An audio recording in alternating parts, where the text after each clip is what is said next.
Hello, child of God. The words you're about to hear are not just ancient instructions. They are the tender farewell of a loving leader and the gentle reminder of a faithful God who never abandons his people. Welcome to the book of Deuteronomy, a warm, heartfelt retelling of God's goodness. Here Moses speaks to a new generation, reminding them of everything God has done, everything he has spoken, and everything he has promised. It is a book of memory, a book of guidance, and a book of love.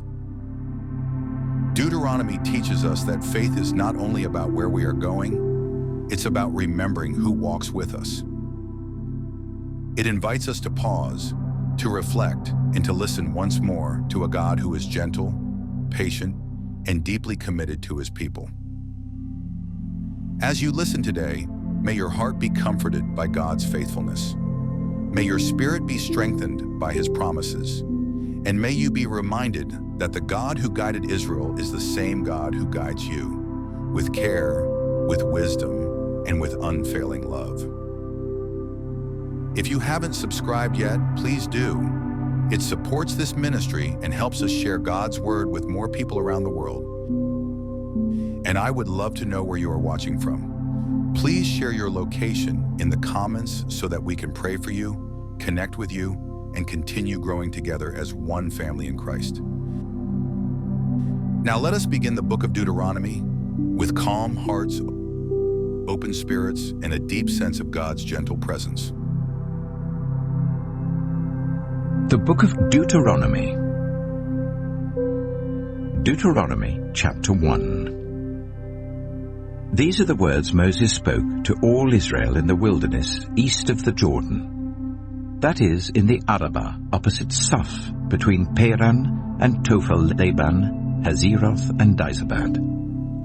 It takes 11 days to go from Horeb to Kadesh Barnea by the Mount Seir road. In the 40th year, on the first day of the 11th month, Moses proclaimed to the Israelites all that the Lord had commanded him concerning them. This was after he had defeated Sihon, king of the Amorites, who reigned at Heshbon, and at Edrei had defeated Og, king of Bashan, who reigned in Ashtaroth. East of the Jordan in the territory of Moab, Moses began to expound this law, saying, "The Lord our God said to us at Horeb, 'You have stayed long enough at this mountain. Break camp and advance into the hill country of the Amorites. Go to all the neighboring peoples in the Arabah, in the mountains, in the western foothills, in the Negev and along the coast, to the land of the Canaanites and to Lebanon, as far as the great river, the Euphrates. See, I have given you this land. Go in and take possession of the land that the Lord swore he would give to your fathers, to Abraham, Isaac, and Jacob, and to their descendants after them.' At that time I said to you, 'You are too heavy a burden for me to carry alone. The Lord your God has increased your numbers, so that today you are as numerous as the stars in the sky. May the Lord, the God of your ancestors, increase you 1,000 times and bless you as he has promised. But how can I bear your problems and your burdens and your disputes all by myself? Choose some wise, understanding, and respected men from each of your tribes, and I will set them over you.' You answered me, 'What you propose to do is good.' So I took the leading men of your tribes, wise and respected men, and appointed them to have authority over you, as commanders of thousands, of hundreds, of fifties, and of tens, and as tribal officials. And I charged your judges at that time, 'Hear the disputes between your people and judge fairly, whether the case is between two Israelites or between an Israelite and a foreigner residing among you. Do not show partiality in judging. Hear both small and great alike. Do not be afraid of anyone, for judgment belongs to God. Bring me any case too hard for you, and I will hear it.' And at that time I told you everything you were to do. Then, as the Lord our God commanded us, we set out from Horeb and went towards the hill country of the Amorites, through all that vast and dreadful wilderness that you have seen. And so we reached Kadesh Barnea. Then I said to you, you have reached the hill country of the Amorites, which the Lord our God is giving us. See, the Lord your God has given you the land. Go up and take possession of it, as the Lord, the God of your ancestors, told you. Do not be afraid. Do not be discouraged. Then all of you came to me and said, let us send men ahead to spy out the land for us and bring back a report about the route we are to take and the towns we will come to. The idea seemed good to me. So I selected 12 of you, one man from each tribe. They left and went up into the hill country and came to the valley of Eshcol and explored it. Taking with them some of the fruit of the land, they brought it down to us and reported, it is a good land that the Lord our God is giving us. But you were unwilling to go up. You rebelled against the command of the Lord your God. You grumbled in your tents and said, the Lord hates us. So he brought us out of Egypt to deliver us into the hands of the Amorites to destroy us. Where can we go? Our brothers have made our hearts melt in fear. They say, the people are stronger and taller than we are. The cities are large, with walls up to the sky. We even saw the Anakites there. Then I said to you, do not be terrified. Do not be afraid of them. The Lord your God, who is going before you, will fight for you as he did for you in Egypt before your very eyes, and in the wilderness. There you saw how the Lord your God carried you as a father carries his son, all the way you went until you reached this place. In spite of this, you did not trust in the Lord your God, who went ahead of you on your journey, in fire by night and in a cloud by day, to search out places for you to camp and to show you the way you should go. When the Lord heard what you said, he was angry and solemnly swore, no one from this evil generation shall see the good land I swore to give your ancestors, except Caleb, son of Jephunneh. He will see it, and I will give him and his descendants the land he set his feet on, because he followed the Lord wholeheartedly. Because of you the Lord became angry with me also, and said, you shall not enter it either, but your assistant Joshua, son of Nun, will enter it.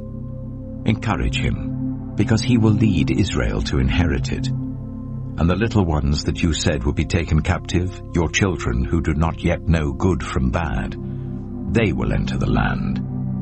I will give it to them, and they will take possession of it.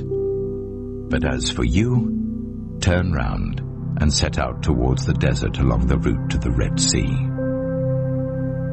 Then you replied, we have sinned against the Lord. We will go up and fight as the Lord our God commanded us. So every one of you put on his weapons, thinking it easy to go up into the hill country. But the Lord said to me, tell them, do not go up and fight, because I will not be with you. You will be defeated by your enemies. So I told you, but you would not listen. You rebelled against the Lord's command, and in your arrogance you marched up into the hill country. The Amorites who lived in those hills came out against you. They chased you like a swarm of bees, and beat you down from Seir all the way to Hormah. You came back and wept before the Lord, but he paid no attention to your weeping and turned a deaf ear to you. And so you stayed in Kadesh many days, all the time you spent there. Deuteronomy chapter 2. Then we turned back and set out towards the wilderness along the route to the Red Sea, as the Lord had directed me. For a long time we made our way around the hill country of Seir. Then the Lord said to me, you have made your way around this hill country long enough. Now turn north. Give the people these orders. You are about to pass through the territory of your relatives, the descendants of Esau who live in Seir. They will be afraid of you, but be very careful. Do not provoke them to war. For I will not give you any of their land, not even enough to put your foot on. I have given Esau the hill country of Seir as his own. You are to pay them in silver for the food you eat and the water you drink. The Lord your God has blessed you in all the work of your hands. He has watched over your journey through this vast wilderness. These 40 years the Lord your God has been with you, and you have not lacked anything. So we went on past our relatives, the descendants of Esau who live in Seir. We turned from the Arabah road, which comes up from Elath and Ezion-Geber, and traveled along the desert road of Moab. Then the Lord said to me, Do not harass the Moabites or provoke them to war, for I will not give you any part of their land. I have given Ar to the descendants of Lot as a possession. The Emites used to live there, a people strong and numerous and as tall as the Anakites. Like the Anakites, they too were considered Rephaites, but the Moabites called them Emites. Horites used to live in Seir, but the descendants of Esau drove them out. They destroyed the Horites from before them and settled in their place, just as Israel did in the land the Lord gave them as their possession. And the Lord said, Now get up and cross the Zered valley. So we crossed the valley. 38 years passed from the time we left Kadesh Barnea until we crossed the Zered valley. By then, that entire generation of fighting men had perished from the camp as the Lord had sworn to them. The Lord's hand was against them until he had completely eliminated them from the camp. Now when the last of these fighting men among the people had died, the Lord said to me, Today you are to pass by the region of Moab at Ar. When you come to the Ammonites, do not harass them or provoke them to war, for I will not give you possession of any land belonging to the Ammonites. I have given it as a possession to the descendants of Lot. That too was considered a land of the Rephaites, who used to live there. But the Ammonites called them Zamzummites. They were a people strong and numerous, and as tall as the Anakites. The Lord destroyed them from before the Ammonites, who drove them out and settled in their place. The Lord had done the same to the descendants of Esau, who lived in Seir, when he destroyed the Horites from before them. They drove them out and have lived in their place to this day. And as for the Avites, who live in the villages as far as Gaza, the Caphtorites coming out from Caphtor destroyed them and settled in their place. Set out now and cross the Arnon Gorge. See, I have given into your hand Sihon the Amorite, king of Heshbon, and his country. Begin to take possession of it and engage him in battle. This very day I will begin to put the terror and fear of you on all the nations under heaven. They will hear reports of you and will tremble and be in anguish because of you. From the desert of Kedemoth, I sent messengers to Sihon, king of Heshbon, offering peace and saying, Let us pass through your country. We will stay on the main road. We will not turn aside to the right or to the left. Sell us food to eat and water to drink, for their price in silver. Only let us pass through on foot, as the descendants of Esau who live in Seir and the Moabites who live in Ar did for us, until we cross the Jordan into the land the Lord our God is giving us. But Sihon, king of Heshbon, refused to let us pass through, for the Lord your God had made his spirit stubborn and his heart obstinate, in order to give him into your hands, as he has now done. The Lord said to me, See, I have begun to deliver Sihon and his country over to you. Now begin to conquer and possess his land. When Sihon and all his army came out to meet us in battle at Jahaz, the Lord our God delivered him over to us, and we struck him down together with his sons and his whole army. At that time we took all his towns and completely destroyed them, men, women, and children. We left no survivors. But the livestock and the plunder from the towns we had captured we carried off for ourselves. from Aroer on the rim of the Arnon Gorge, and from the town in the gorge, even as far as Gilead, not one town was too strong for us. The Lord our God gave us all of them. But in accordance with the command of the Lord our God, you did not encroach on any of the land of the Amorites, neither the land along the course of the Jabbok, nor that around the towns in the hills. Deuteronomy chapter 3. Next we turned and went up along the road towards Bashan. And Og, king of Bashan, with his whole army marched out to meet us in battle at Edrei. The Lord said to me, "Do not be afraid of him, for I have delivered him into your hands, along with his whole army and his land. Do to him what you did to Sihon, king of the Amorites, who reigned in Heshbon." So the Lord our God also gave into our hands Og, king of Bashan, and all his army. We struck them down, leaving no survivors. At that time we took all his cities. There was not one of the 60 cities that we did not take from them. The whole region of Argob, Og's kingdom in Bashan. All these cities were fortified with high walls and with gates and bars, and there were also a great many unwalled villages. We completely destroyed them, as we had done with Sihon, king of Heshbon, destroying every city, men, women, and children. But all the livestock and the plunder from their cities we carried off for ourselves. So at that time we took from these 2 kings of the Amorites the territory east of the Jordan, from the Arnon Gorge as far as Mount Hermon. Hermon is called Sirion by the Sidonians. The Amorites call it Sinea. We took all the towns on the plateau and all Gilead and all Bashan as far as Salekah and Edrei, towns of Og's kingdom in Bashan. Og, king of Bashan, was the last of the Rephaites. His bed was decorated with iron and was more than 9 cubits long and 4 cubits wide. It is still in Rabbah of the Ammonites.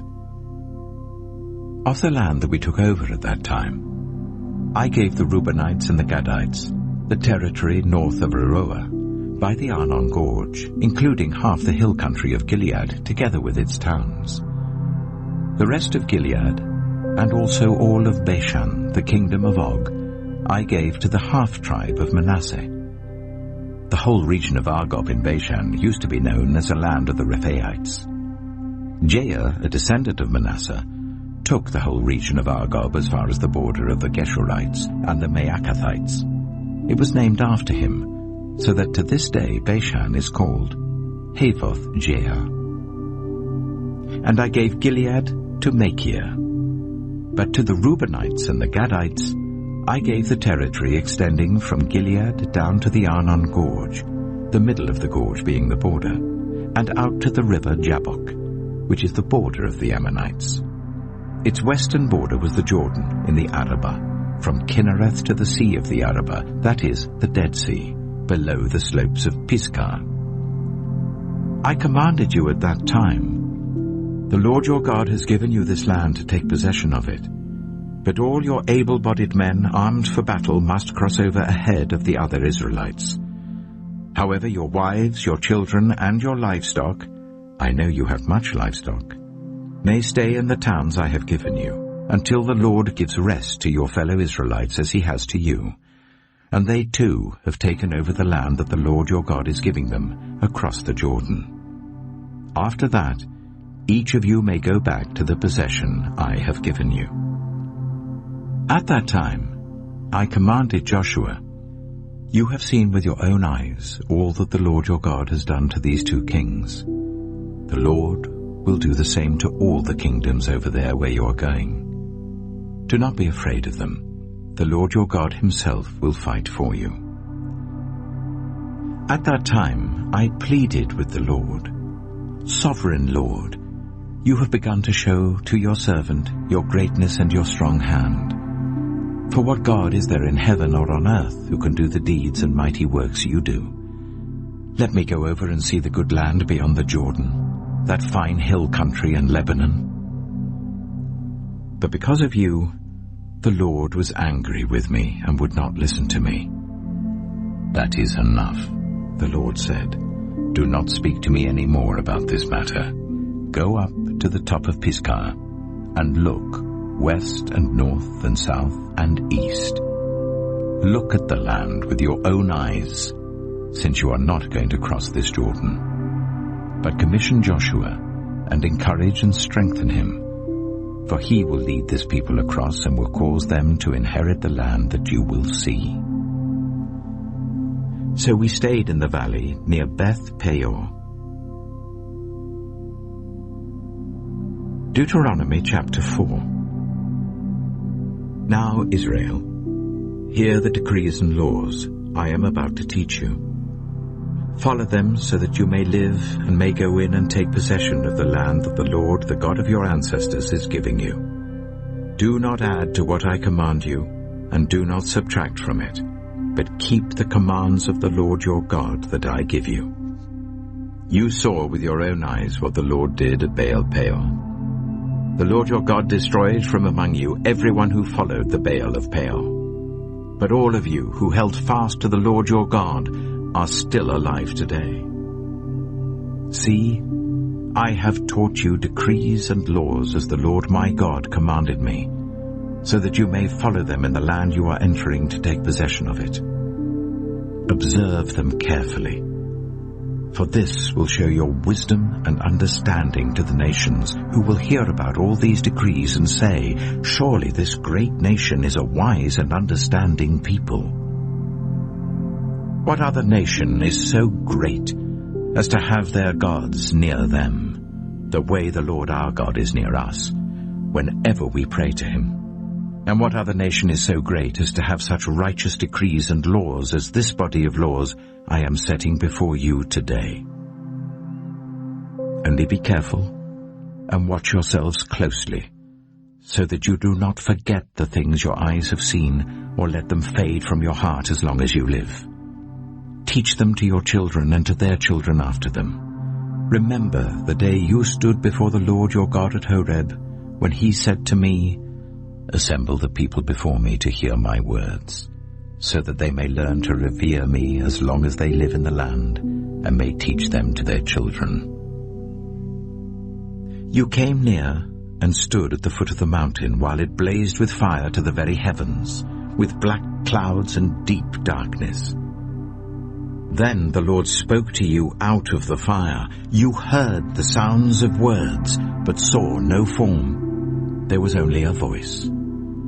He declared to you his covenant, the 10 commandments, which he commanded you to follow, and then wrote them on 2 stone tablets. And the Lord directed me at that time to teach you the decrees and laws you are to follow in the land that you are crossing the Jordan to possess. You saw no form of any kind the day the Lord spoke to you at Horeb out of the fire. Therefore watch yourselves very carefully, so that you do not become corrupt and make for yourselves an idol, an image of any shape, whether formed like a man or a woman, or like any animal on earth, or any bird that flies in the air, or like any creature that moves along the ground, or any fish in the waters below. And when you look up to the sky and see the sun, the moon, and the stars, all the heavenly array, do not be enticed into bowing down to them and worshipping things the Lord your God has apportioned to all the nations under heaven. But as for you, the Lord took you and brought you out of the iron-smelting furnace, out of Egypt, to be the people of his inheritance, as you now are. The Lord was angry with me because of you, and he solemnly swore that I would not cross the Jordan and enter the good land the Lord your God is giving you as your inheritance. I will die in this land. I will not cross the Jordan. But you are about to cross over and take possession of that good land. Be careful not to forget the covenant of the Lord your God that he made with you. Do not make for yourselves an idol in the form of anything the Lord your God has forbidden. For the Lord your God is a consuming fire, a jealous God. After you have had children and grandchildren, and have lived in the land a long time, if you then become corrupt and make any kind of idol, doing evil in the eyes of the Lord your God and arousing his anger, I call the heavens and the earth as witnesses against you this day, that you will quickly perish from the land that you are crossing the Jordan to possess. You will not live there long, but will certainly be destroyed. The Lord will scatter you among the peoples, and only a few of you will survive among the nations to which the Lord will drive you. There you will worship man-made gods of wood and stone, which cannot see or hear or eat or smell. But if from there you seek the Lord your God, you will find him if you seek him with all your heart and with all your soul. When you are in distress and all these things have happened to you, then in later days you will return to the Lord your God and obey him. For the Lord your God is a merciful God. He will not abandon or destroy you or forget the covenant with your ancestors, which he confirmed to them by oath. Ask now about the former days, long before your time, from the day God created human beings on the earth. Ask from one end of the heavens to the other, has anything so great as this ever happened? Or has anything like it ever been heard of? Has any other people heard the voice of God speaking out of fire as you have and lived? Has any God ever tried to take for himself one nation out of another nation by testings, by signs and wonders, by war, by a mighty hand and an outstretched arm, or by great and awesome deeds, like all the things the Lord your God did for you in Egypt before your very eyes? You were shown these things, so that you might know that the Lord is God. Besides him, there is no other. From heaven, he made you hear his voice to discipline you. On earth, he showed you his great fire, and you heard his words from out of the fire. Because he loved your ancestors and chose their descendants after them, he brought you out of Egypt by his presence and his great strength, to drive out before you nations greater and stronger than you, and to bring you into their land, to give it to you for your inheritance, as it is today. Acknowledge and take to heart this day that the Lord is God, in heaven above and on the earth below. There is no other. Keep his decrees and commands which I am giving you today, so that it may go well with you and your children after you, and that you may live long in the land the Lord your God gives you for all time. Then Moses set aside 3 cities east of the Jordan, to which anyone who had killed a person could flee if they had unintentionally killed a neighbor without malice aforethought. They could flee into one of these cities and save their life. The cities were these: Bezer in the wilderness plateau for the Reubenites, Ramoth in Gilead for the Gadites, and Golan in Bashan for the Manassites. This is the law Moses set before the Israelites. These are the stipulations, decrees and laws Moses gave them when they came out of Egypt, and were in the valley near Beth Peor east of the Jordan, in the land of Sihon, king of the Amorites, who reigned in Heshbon and was defeated by Moses and the Israelites as they came out of Egypt. They took possession of his land, and the land of Og, king of Bashan, the 2 Amorite kings east of the Jordan. This land extended from Aroeh on the rim of the Arnon Gorge to Mount Sirion, that is, Hermon, and included all the Arabah east of the Jordan as far as the Dead Sea below the slopes of Pisgah.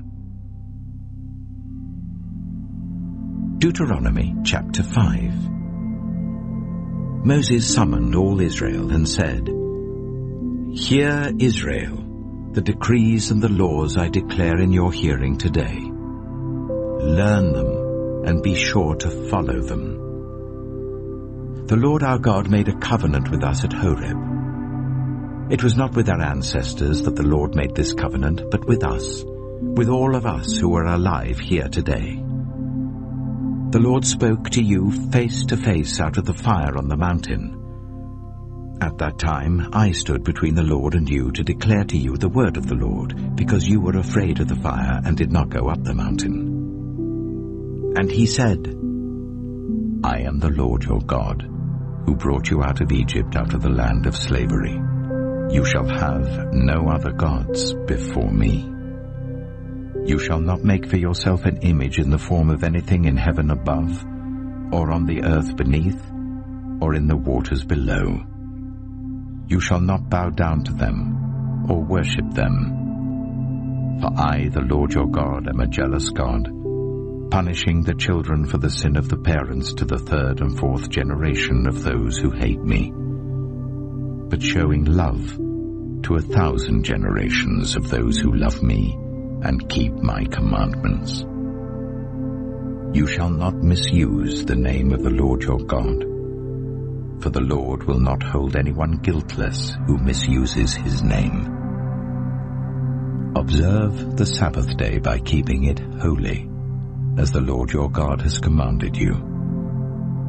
6 days you shall labor and do all your work, but the 7th day is a Sabbath to the Lord your God. On it you shall not do any work, neither you, nor your son or daughter, nor your male or female servant, nor your ox, your donkey, or any of your animals, nor any foreigner residing in your towns, so that your male and female servants may rest as you do. Remember that you were slaves in Egypt, and that the Lord your God brought you out of there with a mighty hand and an outstretched arm. Therefore the Lord your God has commanded you to observe the Sabbath day. Honor your father and your mother, as the Lord your God has commanded you, so that you may live long, and that it may go well with you in the land the Lord your God is giving you. You shall not murder. You shall not commit adultery. You shall not steal. You shall not give false testimony against your neighbor. You shall not covet your neighbor's wife. You shall not set your desire on your neighbor's house or land, his male or female servant, his ox or donkey, or anything that belongs to your neighbor. These are the commandments the Lord proclaimed in a loud voice to your whole assembly there on the mountain from out of the fire, the cloud, and the deep darkness. And he added nothing more. Then he wrote them on 2 stone tablets and gave them to me. When you heard the voice out of the darkness, while the mountain was ablaze with fire, all the leaders of your tribes and your elders came to me. And you said, The Lord our God has shown us his glory and his majesty, and we have heard his voice from the fire. Today we have seen that a person can live even if God speaks with them. But now, why should we die? This great fire will consume us, and we will die if we hear the voice of the Lord our God any longer. For what mortal has ever heard the voice of the living God speaking out of fire as we have, and survived? Go near and listen to all that the Lord our God says. Then tell us whatever the Lord our God tells you. We will listen and obey. The Lord heard you when you spoke to me, and the Lord said to me, I have heard what this people said to you. Everything they said was good. Oh, that their hearts would be inclined to fear me and keep all my commands always, so that it might go well with them and their children forever. Go, tell them to return to their tents. But you stay here with me, so that I may give you all the commands, decrees, and laws that you are to teach them to follow in the land I am giving them to possess. So be careful to do what the Lord your God has commanded you. Do not turn aside to the right or to the left. Walk in obedience to all that the Lord your God has commanded you, so that you may live and prosper and prolong your days in the land that you will possess. Deuteronomy chapter 6.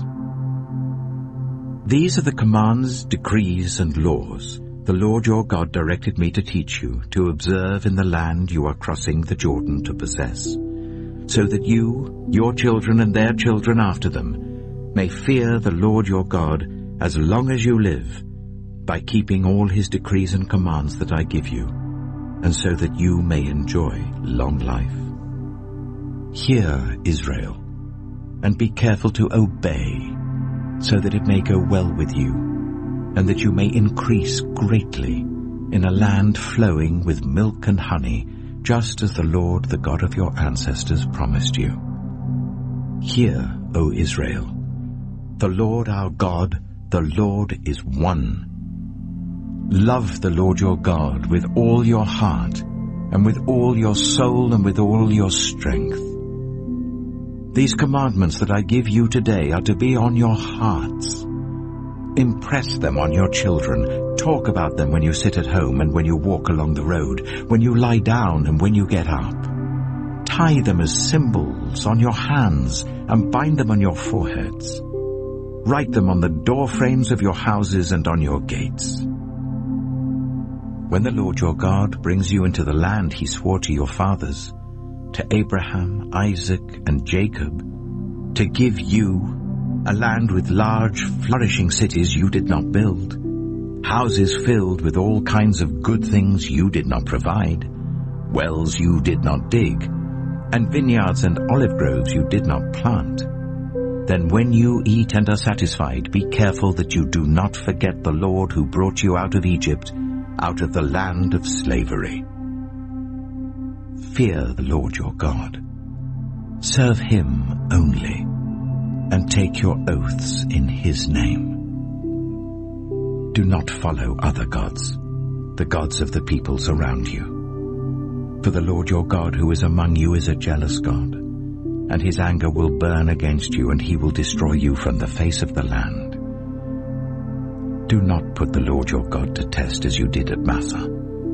Be sure to keep the commands of the Lord your God and the stipulations and decrees he has given you.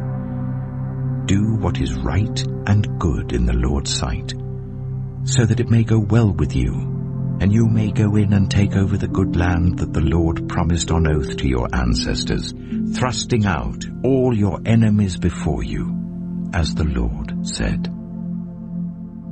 In the future, when your son asks you, "What is the meaning of the stipulations, decrees, and laws the Lord our God has commanded you?"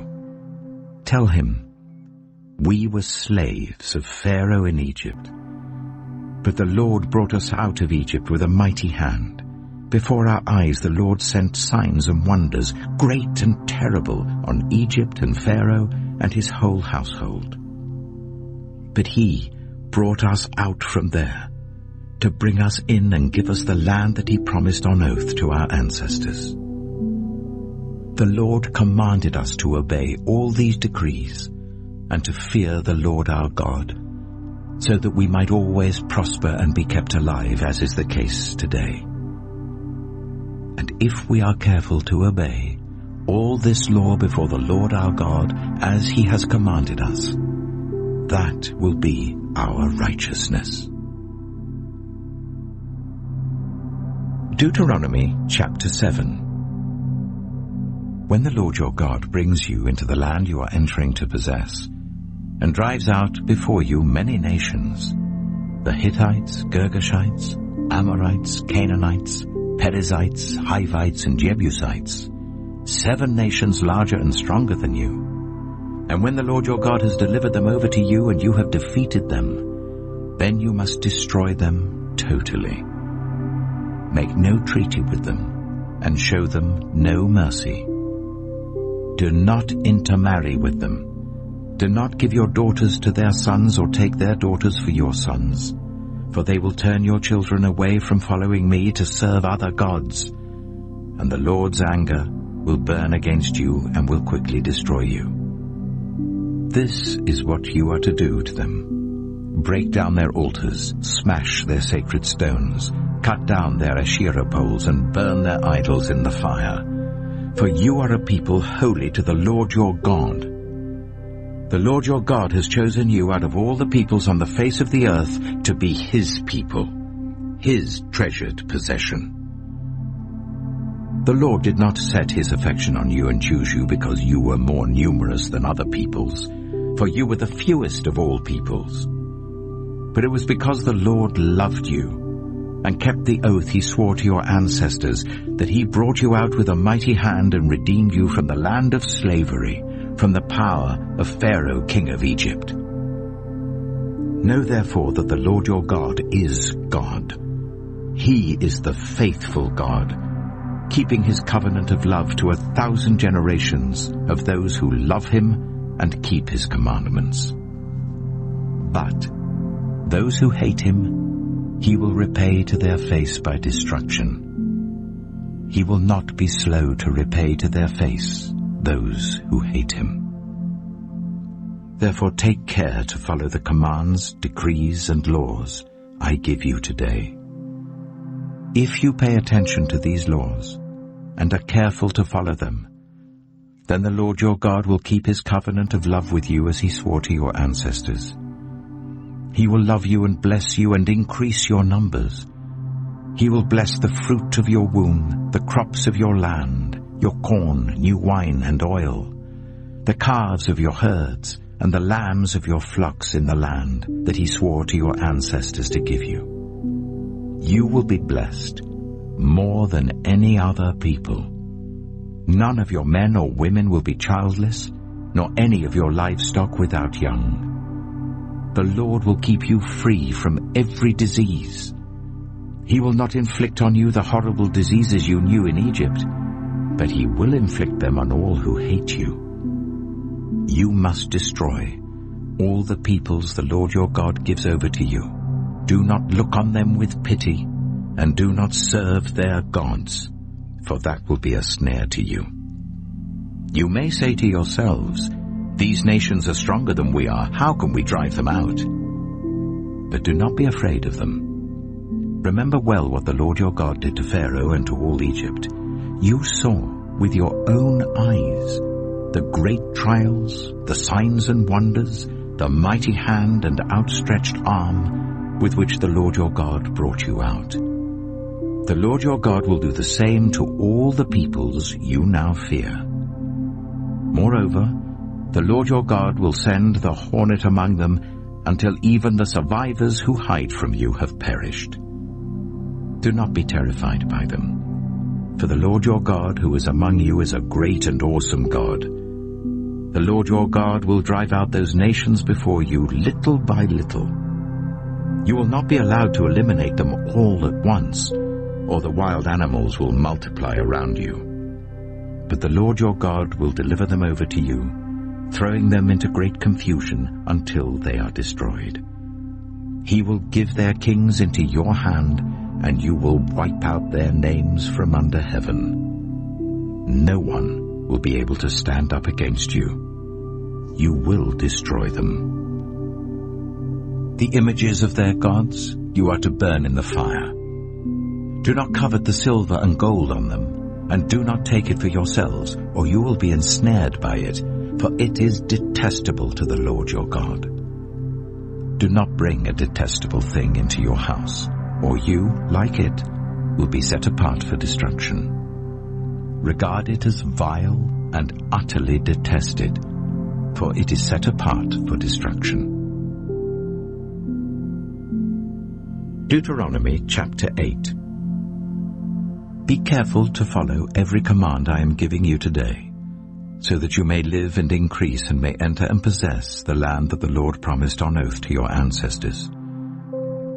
Remember how the Lord your God led you all the way in the wilderness these 40 years to humble and test you, in order to know what was in your heart, whether or not you would keep his commands.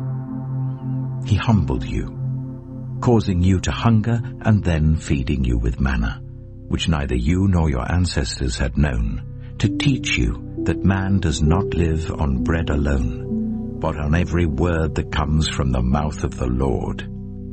Your clothes did not wear out, and your feet did not swell during these 40 years. Know then in your heart that as a man disciplines his son, so the Lord your God disciplines you. Observe the commands of the Lord your God, walking in obedience to him and revering him. For the Lord your God is bringing you into a good land, a land with brooks, streams, and deep springs gushing out into the valleys and hills, a land with wheat and barley, vines and fig trees, pomegranates, olive oil and honey, a land where bread will not be scarce and you will lack nothing, a land where the rocks are iron and you can dig copper out of the hills. When you have eaten and are satisfied, praise the Lord your God for the good land he has given you. Be careful that you do not forget the Lord your God, failing to observe his commands, his laws, and his decrees that I am giving you this day. Otherwise, when you eat and are satisfied, when you build fine houses and settle down, and when your herds and your flocks grow large, and your silver and gold increase, and all that you have is multiplied, then your heart will become proud, and you will forget the Lord your God who brought you out of Egypt, out of the land of slavery. He led you through the vast and dreadful wilderness, that thirsty and waterless land, with its venomous snakes and scorpions. He brought you water out of hard rock. He gave you manna to eat in the wilderness, something your ancestors had never known, to humble and test you, so that in the end it might go well with you. You may say to yourself, my power and the strength of my hands have produced this wealth for me. But remember the Lord your God, for it is he who gives you the ability to produce wealth, and so confirms his covenant, which he swore to your ancestors, as it is today. If you ever forget the Lord your God, and follow other gods and worship and bow down to them, I testify against you today that you will surely be destroyed. Like the nations the Lord destroyed before you, so you will be destroyed for not obeying the Lord your God. Deuteronomy chapter 9. Hear, Israel, you are now about to cross the Jordan to go in and dispossess nations greater and stronger than you, with large cities that have walls up to the sky. The people are strong and tall, Anakites. You know about them, and have heard it said, who can stand up against the Anakites? But be assured today that the Lord your God is the one who goes across ahead of you, like a devouring fire.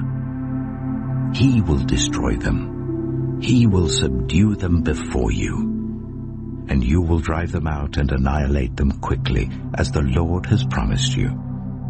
After the Lord your God has driven them out before you, do not say to yourself, the Lord has brought me here to take possession of this land because of my righteousness. No. It is on account of the wickedness of these nations that the Lord is going to drive them out before you. It is not because of your righteousness or your integrity that you are going in to take possession of their land, but on account of the wickedness of these nations, the Lord your God will drive them out before you, to accomplish what he swore to your fathers, to Abraham, Isaac, and Jacob. Understand then, that it is not because of your righteousness that the Lord your God is giving you this good land to possess, for you are a stiff-necked people. Remember this, and never forget how you aroused the anger of the Lord your God in the wilderness. From the day you left Egypt until you arrived here, you have been rebellious against the Lord. At Horeb, you aroused the Lord's wrath so that he was angry enough to destroy you. When I went up on the mountain to receive the tablets of stone, the tablets of the covenant that the Lord had made with you, I stayed on the mountain for 40 days and 40 nights. I ate no bread and drank no water. The Lord gave me 2 stone tablets inscribed by the finger of God. On them were all the commandments the Lord proclaimed to you on the mountain out of the fire on the day of the assembly. At the end of the 40 days and 40 nights, the Lord gave me the 2 stone tablets, the tablets of the covenant. Then the Lord told me, "Go down from here at once, because your people whom you brought out of Egypt have become corrupt. They have turned away quickly from what I commanded them, and have made an idol for themselves." And the Lord said to me, "I have seen this people, and they are a stiff-necked people indeed. Let me alone, so that I may destroy them and blot out their name from under heaven. And I will make you into a nation stronger and more numerous than they." So I turned and went down from the mountain while it was ablaze with fire. And the 2 stone tablets of the covenant were in my hands. When I looked, I saw that you had sinned against the Lord your God. You had made for yourselves an idol, cast in the shape of a calf. You had turned aside quickly from the way that the Lord had commanded you. So I took the 2 tablets and threw them out of my hands, breaking them to pieces before your eyes. Then once again I fell prostrate before the Lord for 40 days and 40 nights. I ate no bread and drank no water, because of all the sin you had committed, doing what was evil in the Lord's sight, and so arousing his anger. I feared the anger and wrath of the Lord, for he was angry enough with you to destroy you. But again the Lord listened to me. And the Lord was angry enough with Aaron to destroy him. But at that time I prayed for Aaron too. Also, I took that sinful thing of yours, the calf you had made, and burned it in the fire. Then I crushed it and ground it to powder as fine as dust, and threw the dust into a stream that flowed down the mountain. You also made the Lord angry at Taberah, at Massa, and at Kibroth-Hattaavah. And when the Lord sent you out from Kadesh Barnea, he said, "Go up and take possession of the land I have given you." But you rebelled against the command of the Lord your God. You did not trust him or obey him. You have been rebellious against the Lord ever since I have known you. I lay prostrate before the Lord those 40 days and 40 nights because the Lord had said he would destroy you. I prayed to the Lord and said, "Sovereign Lord, do not destroy your people, your own inheritance, that you redeemed by your great power and brought out of Egypt with a mighty hand. Remember your servants Abraham, Isaac, and Jacob.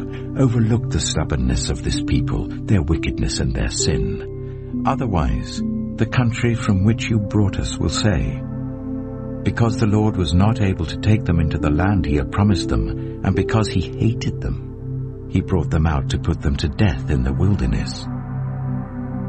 But they are your people, your inheritance, that you brought out by your great power and your outstretched arm." Deuteronomy chapter 10. At that time, the Lord said to me, "Chisel out 2 stone tablets like the first ones and come up to me on the mountain. Also make a wooden ark. I will write on the tablets the words that were on the first tablets which you broke. Then you are to put them in the ark." So I made the ark out of acacia wood, and chiseled out 2 stone tablets like the first ones, and I went up on the mountain with the 2 tablets in my hands. The Lord wrote on these tablets what he had written before, the 10 commandments he had proclaimed to you on the mountain out of the fire on the day of the assembly. And the Lord gave them to me. Then I came back down the mountain and put the tablets in the ark I had made, as the Lord commanded me, and they are there now. the Israelites traveled from the wells of Bene-Jaakan to Mosera. There Aaron died and was buried, and Eleazar his son succeeded him as priest. From there they traveled to Gudgodah, and on to Jotbathah, a land with streams of water.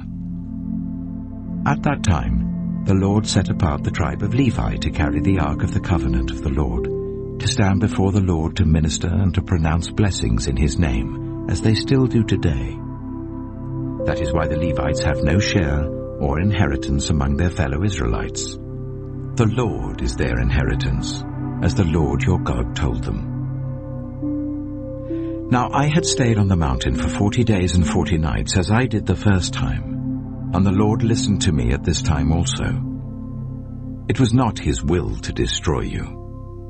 Go, the Lord said to me, and lead the people on their way, so that they may enter and possess the land that I swore to their ancestors to give them. And now, Israel, what does the Lord your God ask of you but to fear the Lord your God, to walk in obedience to him, to love him, to serve the Lord your God with all your heart and with all your soul, and to observe the Lord's commands and decrees that I am giving you today for your own good. To the Lord your God belong the heavens, even the highest heavens, the earth, and everything in it. Yet the Lord set his affection on your ancestors and loved them, and he chose you, their descendants, above all the nations. As it is today, circumcise your hearts, therefore, and do not be stiff-necked any longer.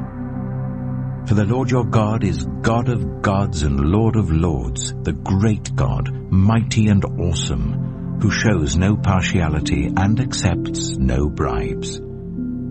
He defends the cause of the fatherless and the widow, and loves the foreigner residing among you, giving them food and clothing. And you are to love those who are foreigners, for you yourselves were foreigners in Egypt. Fear the Lord your God and serve him.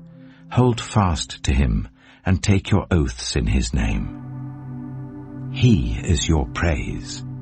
He is your God, who performed for you those great and awesome wonders you saw with your own eyes. Your ancestors, who went down into Egypt, were 70 in all. And now the Lord your God has made you as numerous as the stars in the sky. Deuteronomy chapter 11. Love the Lord your God and keep his requirements, his decrees, his laws, and his commands always. Remember today that your children were not the ones who saw and experienced the discipline of the Lord your God, his majesty, his mighty hand, his outstretched arm, the signs he performed and the things he did in the heart of Egypt, both to Pharaoh king of Egypt and to his whole country. What he did to the Egyptian army, to its horses and chariots, how he overwhelmed them with the waters of the Red Sea as they were pursuing you, and how the Lord brought lasting ruin on them. It was not your children who saw what he did for you in the wilderness until you arrived at this place. And what he did to Dathan and Abiram, sons of Eliab the Reubenite, when the earth opened its mouth right in the middle of all Israel and swallowed them up with their households, their tents, and every living thing that belonged to them. But it was your own eyes that saw all these great things the Lord has done. Observe, therefore, all the commands I am giving you today, so that you may have the strength to go in and take over the land you are crossing the Jordan to possess, and so that you may live long in the land that the Lord swore to your ancestors, to give them and their descendants, a land flowing with milk and honey. The land you are entering to take over is not like the land of Egypt from which you have come, where you planted your seed and irrigated it by foot, as in a vegetable garden. But the land you are crossing the Jordan to take possession of is a land of mountains and valleys that drinks rain from heaven. It is a land the Lord your God cares for. The eyes of the Lord your God are continually on it from the beginning of the year to its end. So if you faithfully obey, the commands I am giving you today, to love the Lord your God and to serve him with all your heart and with all your soul, then I will send rain on your land in its season, both autumn and spring rains, so that you may gather in your corn, new wine, and olive oil. I will provide grass in the fields for your cattle, and you will eat and be satisfied. Be careful, or you will be enticed to turn away and worship other gods and bow down to them. Then the Lord's anger will burn against you, and he will shut up the heavens so that it will not rain, and the ground will yield no produce, and you will soon perish from the good land the Lord is giving you. Fix these words of mine in your hearts and minds. Tie them as symbols on your hands and bind them on your foreheads. Teach them to your children, talking about them when you sit at home and when you walk along the road, when you lie down and when you get up. Write them on the door frames of your houses and on your gates, so that your days and the days of your children may be many in the land that the Lord swore to give your ancestors, as many as the days that the heavens are above the earth. If you carefully observe all these commands I am giving you to follow, to love the Lord your God, to walk in obedience to him and to hold fast to him, then the Lord will drive out all these nations before you, and you will dispossess nations larger and stronger than you. Every place where you set your foot will be yours. Your territory will extend from the desert to Lebanon, and from the river Euphrates to the Mediterranean Sea. No one will be able to stand against you. The Lord your God, as he promised you, will put the terror and fear of you on the whole land wherever you go. See, I am setting before you today a blessing and a curse. The blessing, if you obey the commands of the Lord your God that I'm giving you today. The curse, if you disobey the commands of the Lord your God and turn from the way that I command you today by following other gods which you have not known.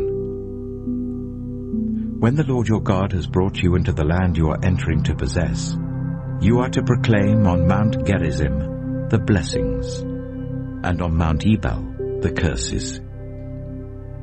As you know, these mountains are across the Jordan, westward towards the setting sun, near the great trees of Moreh, in the territory of those Canaanites living in the Arabah, in the vicinity of Gilgal. You are about to cross the Jordan to enter and take possession of the land the Lord your God is giving you.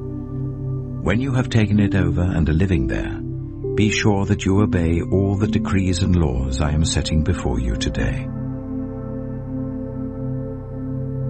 Deuteronomy chapter 12. These are the decrees and laws you must be careful to follow in the land that the Lord, the God of your ancestors, has given you to possess, as long as you live in the land. Destroy completely all the places on the high mountains, on the hills, and under every spreading tree, where the nations you are dispossessing worship their gods. Break down their altars, smash their sacred stones, and burn their Asherah poles in the fire. Cut down the idols of their gods and wipe out their names from those places. You must not worship the Lord your God in their way. But you are to seek the place the Lord your God will choose from among all your tribes to put his name there for his dwelling. To that place you must go. There bring your burnt offerings and sacrifices, your tithes and special gifts, what you have vowed to give, and your freewill offerings, and the firstborn of your herds and flocks. There, in the presence of the Lord your God, you and your families shall eat and shall rejoice in everything you have put your hand to, because the Lord your God has blessed you. You are not to do, as we do here today, everyone doing as they see fit, since you have not yet reached the resting place and the inheritance the Lord your God is giving you. But you will cross the Jordan and settle in the land the Lord your God is giving you as an inheritance, and he will give you rest from all your enemies around you, so that you will live in safety. Then to the place the Lord your God will choose as a dwelling for his name. There you are to bring everything I command you, your burnt offerings and sacrifices, your tithes and special gifts, and all the choice possessions you have vowed to the Lord. And there rejoice before the Lord your God, you, your sons and daughters, your male and female servants, and the Levites from your towns, who have no land allotted to them or any inheritance of their own. Be careful not to sacrifice your burnt offerings anywhere you please. Offer them only at the place the Lord will choose in one of your tribes, and there observe everything I command you. Nevertheless, you may slaughter your animals in any of your towns, and eat as much of the meat as you want, as if it were gazelle or deer, according to the blessing the Lord your God gives you. Both the ceremonially unclean and the clean may eat it. But you must not eat the blood. Pour it on the ground like water. You must not eat in your own towns the tithe of your corn and new wine and olive oil, or the firstborn of your herds and flocks, or whatever you have vowed to give, or your freewill offerings or special gifts. Instead, you are to eat them in the presence of the Lord your God at the place the Lord your God will choose. You, your sons and daughters, your male and female servants, and the Levites from your towns. And you are to rejoice before the Lord your God in everything you put your hand to. Be careful not to neglect the Levites as long as you live in your land. When the Lord your God has enlarged your territory as he promised you, and you crave meat, and say, I would like some meat, then you may eat as much of it as you want. If the place where the Lord your God chooses to put his name is too far away from you, you may slaughter animals from the herds and flocks the Lord has given you as I have commanded you, and in your own towns you may eat as much of them as you want. Eat them as you would gazelle or deer. Both the ceremonially unclean and the clean may eat. But be sure you do not eat the blood, because the blood is the life, and you must not eat the life with the meat. You must not eat the blood. Pour it on the ground like water. Do not eat it, so that it may go well with you and your children after you, because you will be doing what is right in the eyes of the Lord. But take your consecrated things, and whatever you have vowed to give, and go to the place the Lord will choose. Present your burnt offerings on the altar of the Lord your God, both the meat and the blood. The blood of your sacrifices must be poured beside the altar of the Lord your God, but you may eat the meat. Be careful to obey all these regulations I am giving you, so that it may always go well with you and your children after you, because you will be doing what is good and right in the eyes of the Lord your God.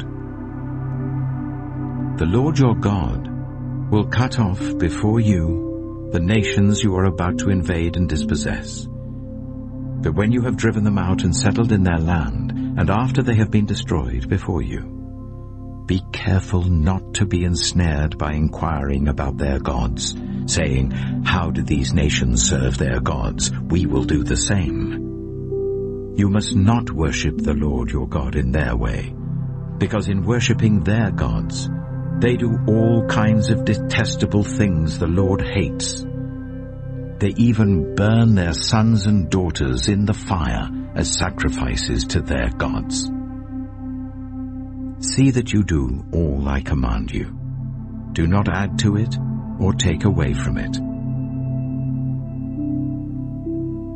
Deuteronomy chapter 13. If a prophet, or one who foretells by dreams, appears among you and announces to you a sign or wonder, and if the sign or wonder spoken of takes place, and the prophet says, let us follow other gods, gods you have not known, and let us worship them, you must not listen to the words of that prophet or dreamer.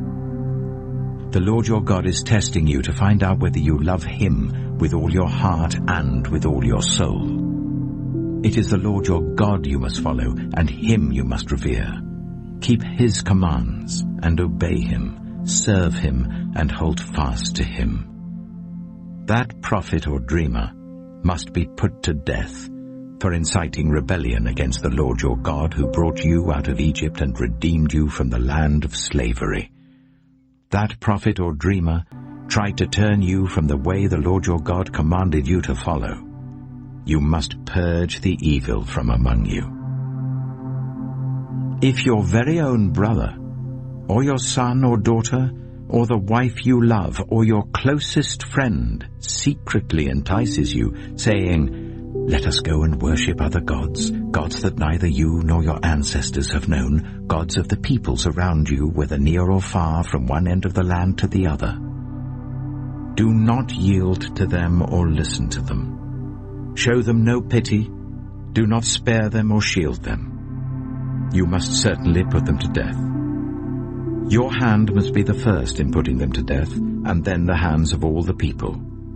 Stone them to death, because they tried to turn you away from the Lord your God, who brought you out of Egypt, out of the land of slavery.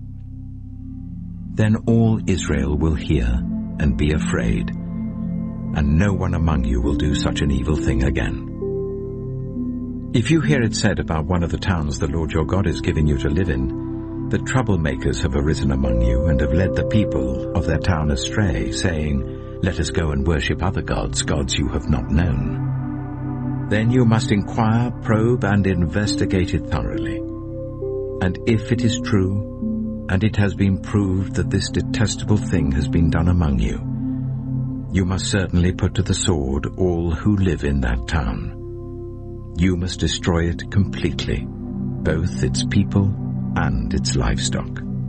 You are to gather all the plunder of the town into the middle of the public square, and completely burn the town and all its plunder as a whole burnt offering to the Lord your God. That town is to remain a ruin forever, never to be rebuilt, and none of the condemned things are to be found in your hands.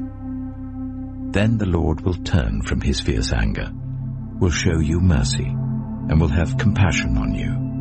He will increase your numbers as he promised on oath to your ancestors, because you obey the Lord your God by keeping all his commands that I am giving you today, and doing what is right in his eyes.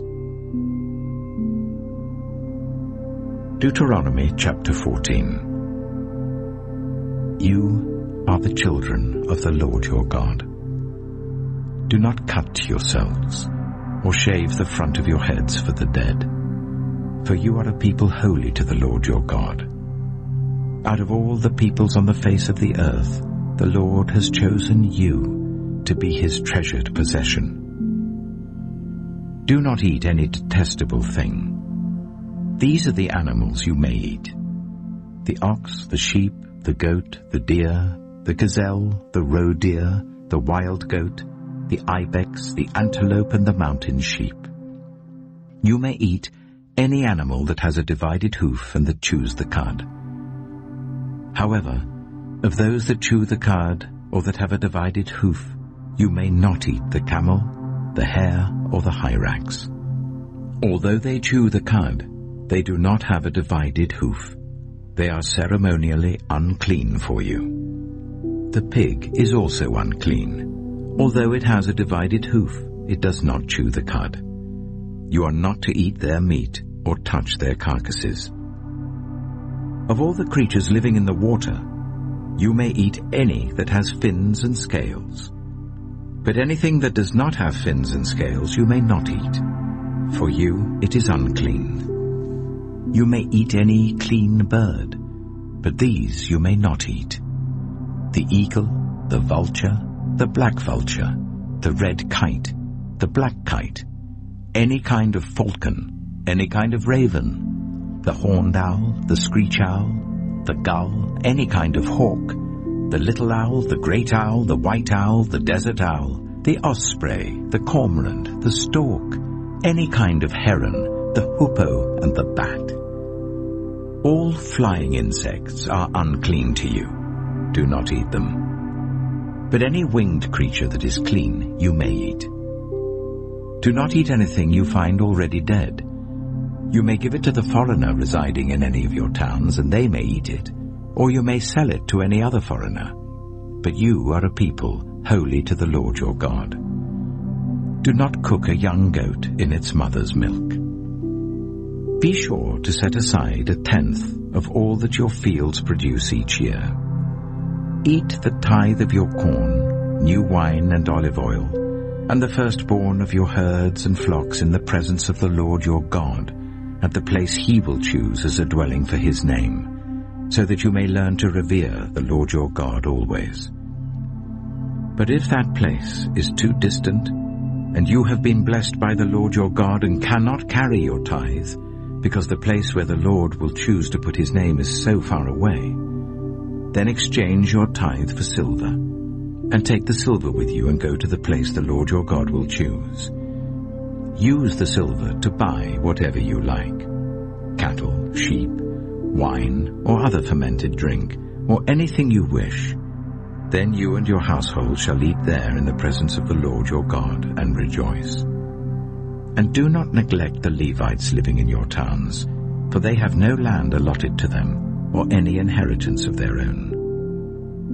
At the end of every 3 years, bring all the tithes of that year's produce and store it in your towns, so that the Levites, who have no land allotted to them or any inheritance of their own, and the foreigners, the fatherless, and the widows who live in your towns, may come and eat and be satisfied, and so that the Lord your God may bless you in all the work of your hands.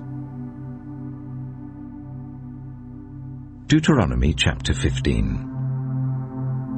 At the end of every 7 years, you must cancel debts. This is how it is to be done. Every creditor shall cancel any loan they have made to a fellow Israelite. They shall not require payment from anyone among their own people, because the Lord's time for cancelling debts has been proclaimed. You may require payment from a foreigner, but you must cancel any debt your fellow Israelite owes you. However, there need be no poor people among you, for in the land the Lord your God is giving you to possess as your inheritance, he will richly bless you, if only you fully obey the Lord your God and are careful to follow all these commands I am giving you today. For the Lord your God will bless you as he promised, and you will lend to many nations, but will borrow from none. You will rule over many nations, but none will rule over you. If anyone is poor among your fellow Israelites, in any of the towns of the land that the Lord your God is giving you, do not be hard-hearted or tight-fisted towards them. Rather, be open-handed and freely lend them whatever they need. Be careful not to harbor this wicked thought.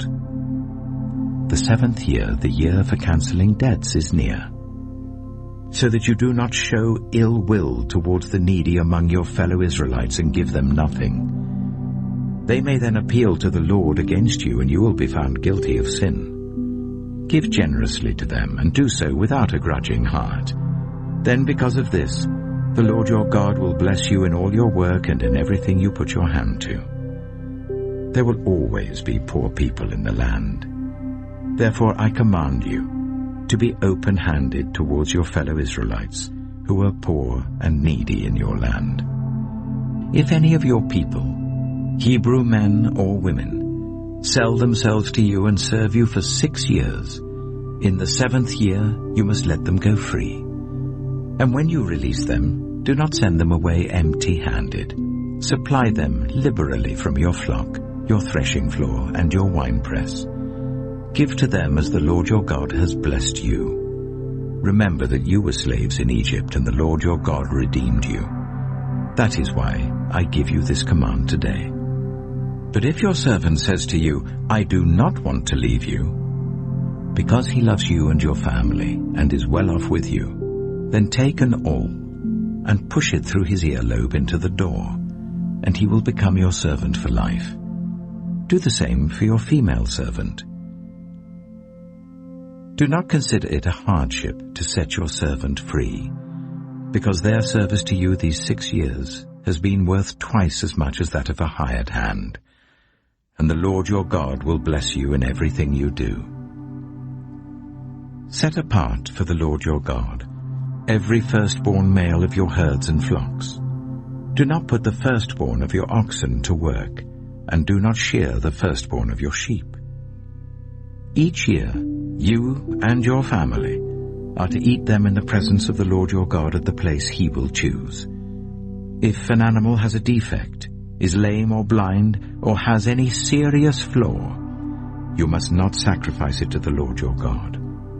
You are to eat it in your own towns. Both the ceremonially unclean and the clean may eat it, as if it were gazelle or deer. But you must not eat the blood. Pour it on the ground like water.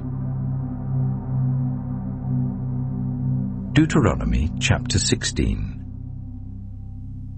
Observe the month of Aviv, and celebrate the Passover of the Lord your God, because in the month of Aviv he brought you out of Egypt by night.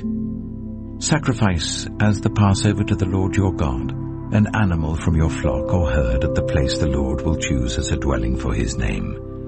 Do not eat it with bread made with yeast, but for 7 days eat unleavened bread, the bread of affliction, because you left Egypt in haste, so that all the days of your life you may remember the time of your departure from Egypt. Let no yeast be found in your possession in all your land for 7 days. Do not let any of the meat you sacrifice on the evening of the first day remain until morning. You must not sacrifice the Passover in any town the Lord your God gives you, except in the place he will choose as a dwelling for his name. There you must sacrifice the Passover in the evening when the sun goes down, on the anniversary of your departure from Egypt. Roast it and eat it at the place the Lord your God will choose. Then in the morning return to your tents. For 6 days eat unleavened bread, and on the 7th day hold an assembly to the Lord your God, and do no work. Count 7 weeks from the time you begin to put the sickle to the standing corn. Then celebrate the festival of weeks to the Lord your God, by giving a free will offering in proportion to the blessings the Lord your God has given you. And rejoice before the Lord your God at the place he will choose as a dwelling for his name. You, your sons and daughters, your male and female servants, the Levites in your towns, and the foreigners, the fatherless and the widows living among you. Remember that you were slaves in Egypt, and follow carefully these decrees. Celebrate the festival of tabernacles for 7 days after you have gathered the produce of your threshing floor and your winepress. Be joyful at your festival, you, your sons and daughters, your male and female servants, and the Levites, the foreigners, the fatherless and the widows who live in your towns. For 7 days celebrate the festival to the Lord your God at the place the Lord will choose. For the Lord your God will bless you in all your harvest and in all the work of your hands, and your joy will be complete. 3 times a year all your men must appear before the Lord your God at the place he will choose, at the festival of unleavened bread, the festival of weeks, and the festival of tabernacles. No one should appear before the Lord empty-handed. Each of you must bring a gift in proportion to the way the Lord your God has blessed you. Appoint judges and officials for each of your tribes in every town the Lord your God is giving you, and they shall judge the people fairly. Do not pervert justice or show partiality. Do not accept a bribe, for a bribe blinds the eyes of the wise and twists the words of the innocent. Follow justice and justice alone, so that you may live and possess the land the Lord your God is giving you. Do not set up any wooden Asherah pole beside the altar you build to the Lord your God, and do not erect a sacred stone, for these the Lord your God hates.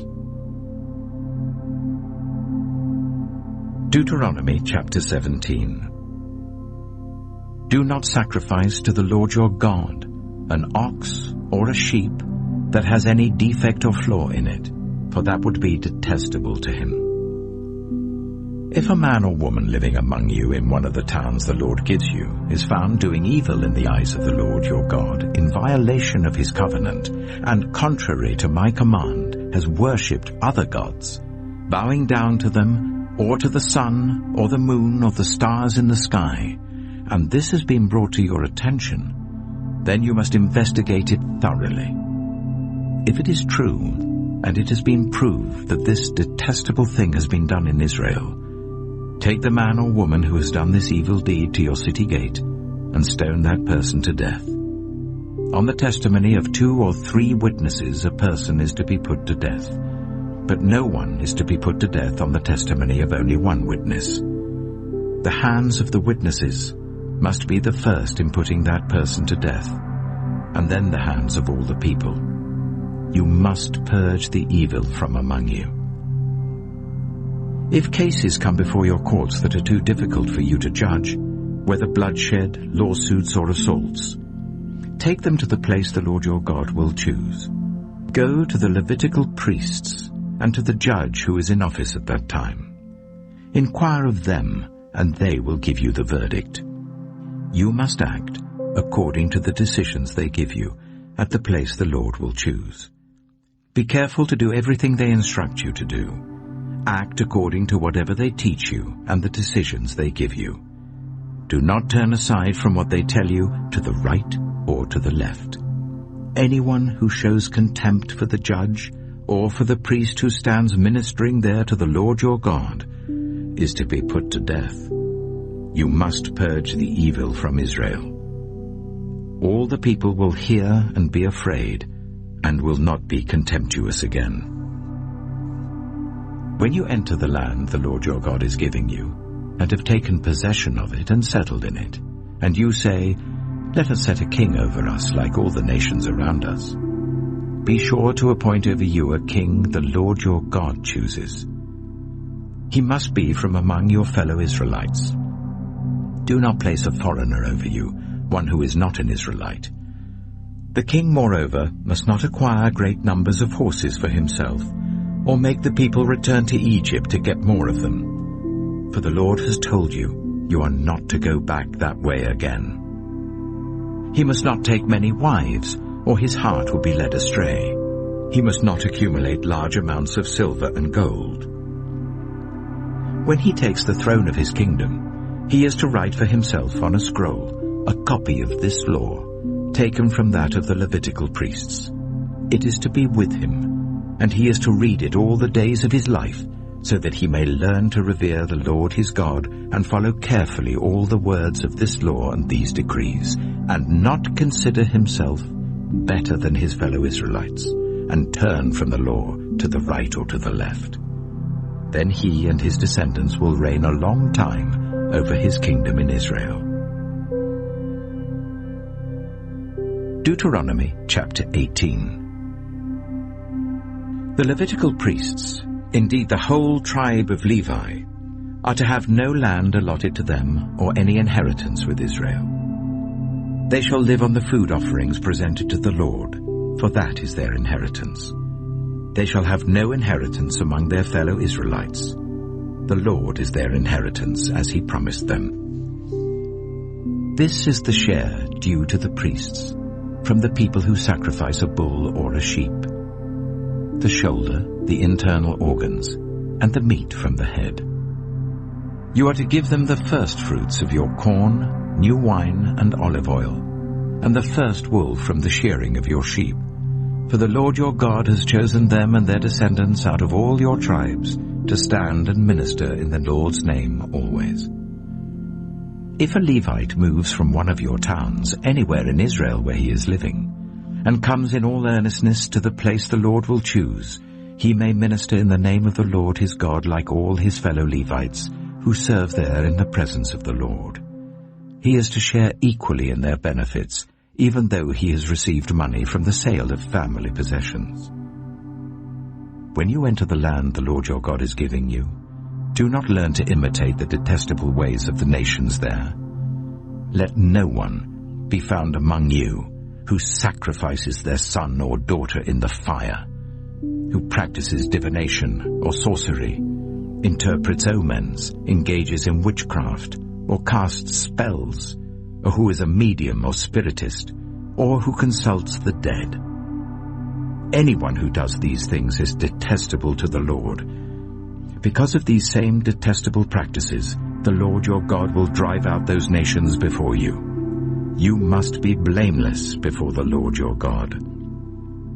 The nations you will dispossess listen to those who practice sorcery or divination. But as for you, the Lord your God has not permitted you to do so. The Lord your God will raise up for you a prophet like me from among you, from your fellow Israelites. You must listen to him. For this is what you asked of the Lord your God at Horeb, on the day of the assembly, when you said, "Let us not hear the voice of the Lord our God, nor see this great fire any more, or we will die."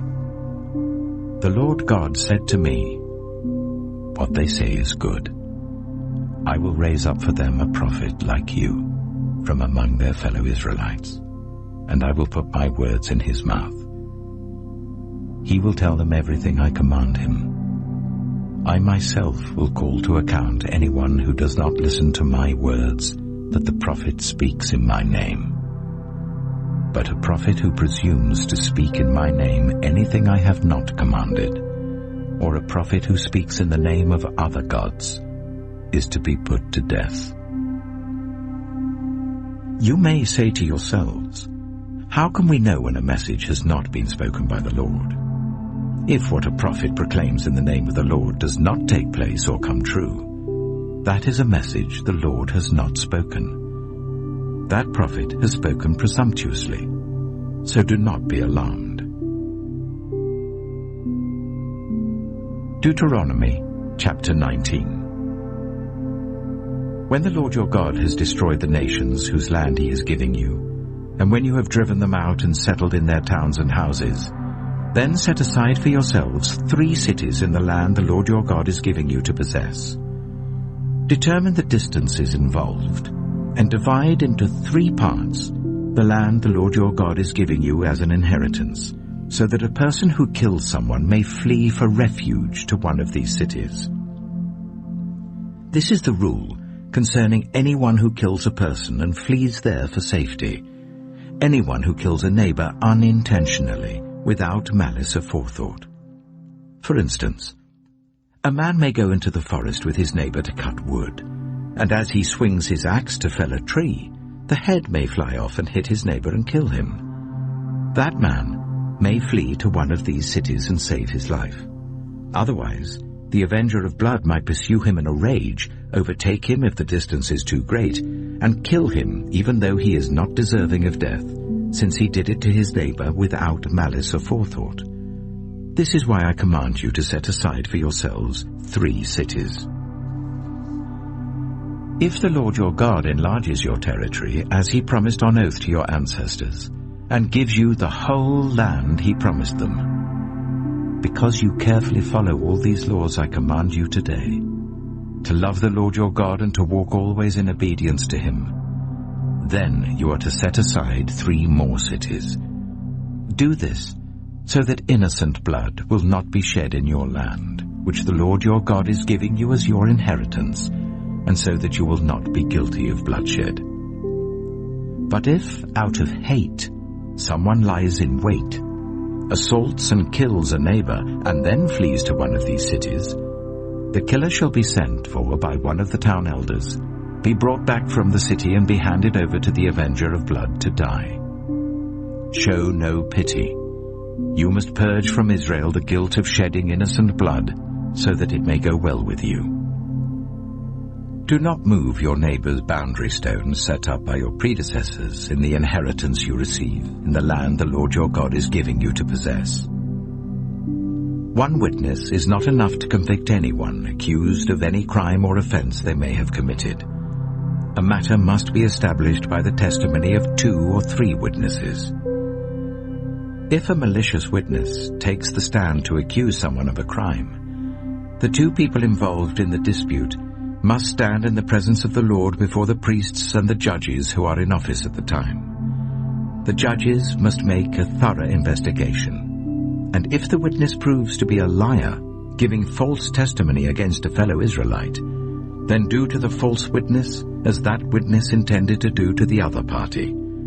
You must purge the evil from among you. The rest of the people will hear of this and be afraid, and never again will such an evil thing be done among you. Show no pity. Life for life, eye for eye, tooth for tooth, hand for hand, foot for foot. Deuteronomy chapter 20. When you go to war against your enemies, and see horses and chariots, and an army greater than yours, do not be afraid of them, because the Lord your God who brought you up out of Egypt will be with you. When you are about to go into battle, the priest shall come forward and address the army. He shall say, "Hear, Israel, today you are going into battle against your enemies. Do not be faint-hearted or afraid. Do not panic or be terrified by them. For the Lord your God is the one who goes with you to fight for you against your enemies, to give you victory." The officers shall say to the army, "Has anyone built a new house and not yet begun to live in it? Let him go home, or he may die in battle and someone else may begin to live in it. Has anyone planted a vineyard and not begun to enjoy it? Let him go home, or he may die in battle and someone else enjoy it. Has anyone become pledged to a woman and not married her? Let him go home, or he may die in battle and someone else marry her." Then the officers shall add, "Is anyone afraid or faint-hearted? Let him go home, so that his fellow soldiers will not become disheartened too." When the officers have finished speaking to the army, they shall appoint commanders over it. When you march up to attack a city, make its people an offer of peace. If they accept and open their gates, all the people in it shall be subject to forced labor and shall work for you. If they refuse to make peace and they engage you in battle, lay siege to that city. When the Lord your God delivers it into your hand, put to the sword all the men in it.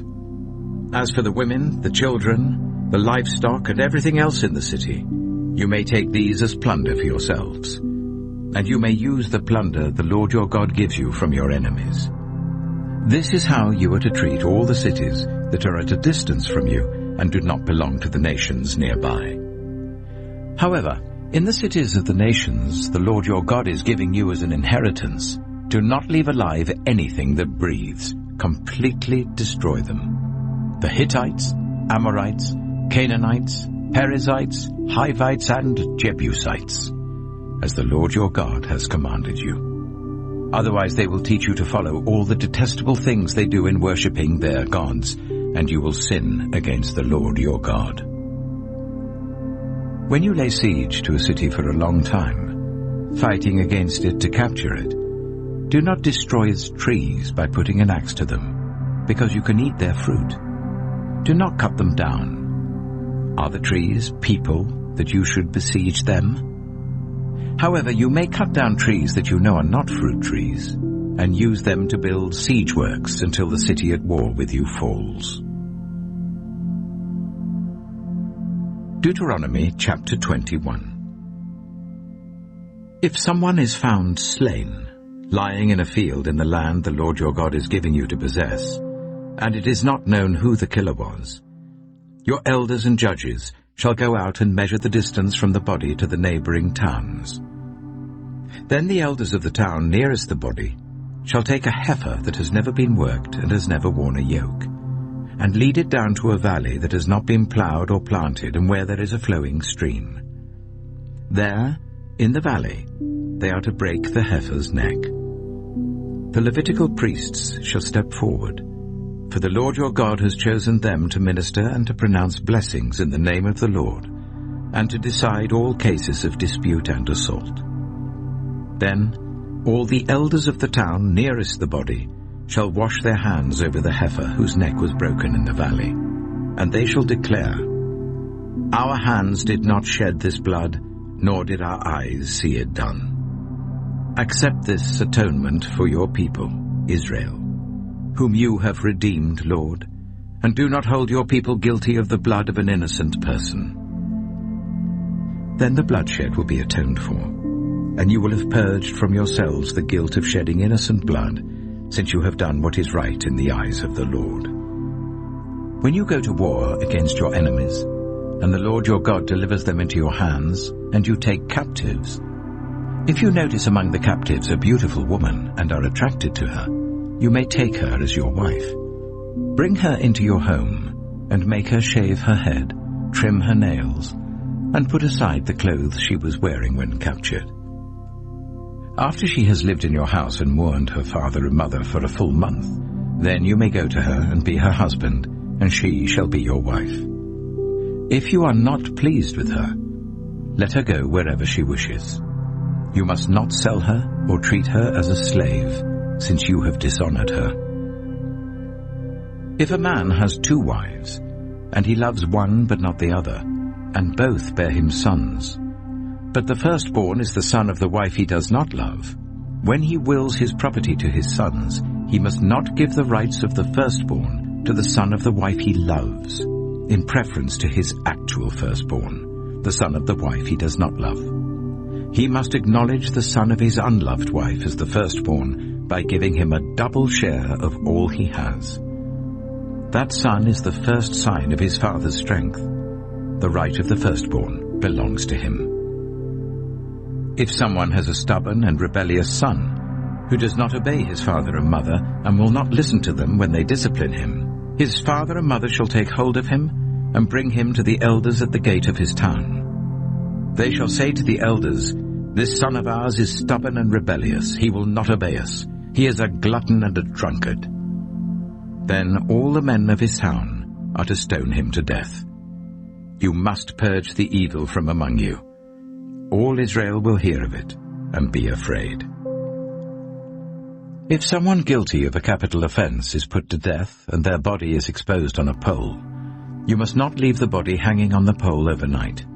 Be sure to bury it that same day, because anyone who is hung on a pole is under God's curse. You must not desecrate the land the Lord your God is giving you as an inheritance. Deuteronomy chapter 22. If you see your fellow Israelites' ox or sheep straying, do not ignore it, but be sure to take it back to its owner. If they do not live near you, or if you do not know who owns it, take it home with you and keep it until they come looking for it. Then give it back. Do the same if you find their donkey or cloak or anything else they have lost. Do not ignore it. If you see your fellow Israelites' donkey or ox fallen on the road, do not ignore it. Help the owner to get it to its feet. A woman must not wear men's clothing, nor a man wear women's clothing, for the Lord your God detests anyone who does this. If you come across a bird's nest beside the road, either in a tree or on the ground, and the mother is sitting on the young or on the eggs, do not take the mother with the young. You may take the young, but be sure to let the mother go, so that it may go well with you and you may have a long life. When you build a new house, make a parapet around your roof, so that you may not bring the guilt of bloodshed on your house if someone falls from the roof. Do not plant 2 kinds of seed in your vineyard. If you do, not only the crops you plant, but also the fruit of the vineyard will be defiled. Do not plow with an ox and a donkey yoked together. Do not wear clothes of wool and linen woven together. Make tassels on the 4 corners of the cloak you wear. If a man takes a wife, and after sleeping with her dislikes her, and slanders her and gives her a bad name, saying, "I married this woman, but when I approached her, I did not find proof of her virginity," then the young woman's father and mother shall bring to the town elders at the gate proof that she was a virgin. Her father will say to the elders, "I gave my daughter in marriage to this man, but he dislikes her. Now he has slandered her and said, 'I did not find your daughter to be a virgin.' But here is the proof of my daughter's virginity." Then her parents shall display the cloth before the elders of the town, and the elders shall take the man and punish him. They shall fine him 100 shekels of silver, and give them to the young woman's father, because this man has given an Israelite virgin a bad name. She shall continue to be his wife. He must not divorce her as long as he lives. If, however, the charge is true, and no proof of the young woman's virginity can be found, she shall be brought to the door of her father's house, and there the men of her town shall stone her to death. She has done an outrageous thing in Israel by being promiscuous while still in her father's house. You must purge the evil from among you. If a man is found sleeping with another man's wife, both the man who slept with her and the woman must die. You must purge the evil from Israel. If a man happens to meet in a town a virgin pledged to be married and he sleeps with her, you shall take both of them to the gate of that town and stone them to death. The young woman because she was in a town and did not scream for help, and the man because he violated another man's wife. You must purge the evil from among you. But if out in the country a man happens to meet a young woman pledged to be married and rapes her, only the man who has done this shall die. Do nothing to the woman. She has committed no sin deserving death. This case is like that of someone who attacks and murders a neighbor. For the man found the young woman out in the country, and though the betrothed woman screamed, there was no one to rescue her. If a man happens to meet a virgin who is not pledged to be married and rapes her, and they are discovered, he shall pay her father 50 shekels of silver. He must marry the young woman, for he has violated her. He can never divorce her as long as he lives. A man is not to marry his father's wife. He must not dishonor his father's bed. Deuteronomy chapter 23. No one who has been emasculated by crushing or cutting may enter the assembly of the Lord. No one born of a forbidden marriage, nor any of their descendants may enter the assembly of the Lord, not even in the 10th generation.